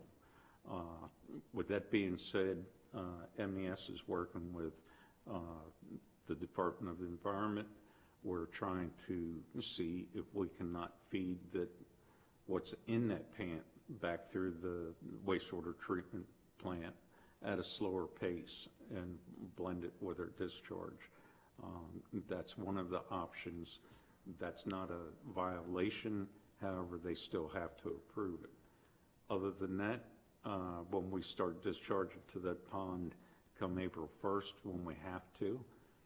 The pond's gonna fill up in less than a few weeks. And if we can't spray it and get it out, we're gonna be in violation there. So. What are we supposed to do? I mean, what?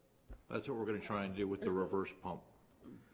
But I mean, even then, like, this just feels like a narrowing. Welcome to my world, Yeah, I and mean, this is why I talked to you about our permits and how ridiculous it is to cut the budget year after year, as has been done in the past. Sharpen your pencil. Sharpening our pencil has got us in this predicament. You know, we have to move forward. You cannot just sit stagnant with the system that you've got, with the increasing flows and everything. So keep that in the back of your mind. We have a lot to talk about in these coming months when it comes down to this. So the other thing I need to bring up tonight, we had a leak on Holton Street. Holton is one of the streets that has the old small diameter galvanized main that runs through it. What happened, a contractor that was in boring under the street hit an old service line crossing the street that caused the leak. And my crew, which I have to give them a shout out and a big thank you, did an excellent job, stayed very late yesterday afternoon. They were able to wrap it up by dark.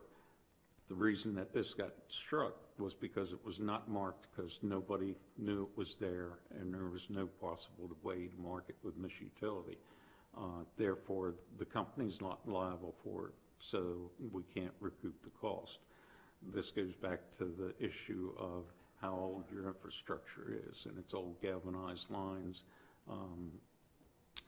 This particular service line, as far as we know, is an abandoned service line to a vacant lot, and that lot had been vacant long before I came to work here, and I've been here 10 years as of Monday, next Monday, so.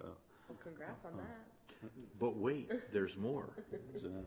Because of this, and this is a great exemplar, there's a software we're looking at called Citywide that we can put in the data on repairs we have made, the types of materials that are in use in those lines, and if you will, kind of capture the intellectual capacity from KIP and digitize it so it's there for our knowledge going forward. And the same thing with the police department. We've looked at multiple things, and we'll be bringing that proposal to you. But this kind of thing is a great example of stuff we didn't know about. And when we met with Easton to talk about how they did it, they thought, we're going to capture all this data, then we're going to go back to our oldest pipes, start there, and we're going to start replacing everything. And what they found was that the pipes from the 30s and 40s were still great. The pipes from the 50s were failing. 60s and 70s were okay. Electrical infrastructure from the 70s was failing. And then they looked at the historical data.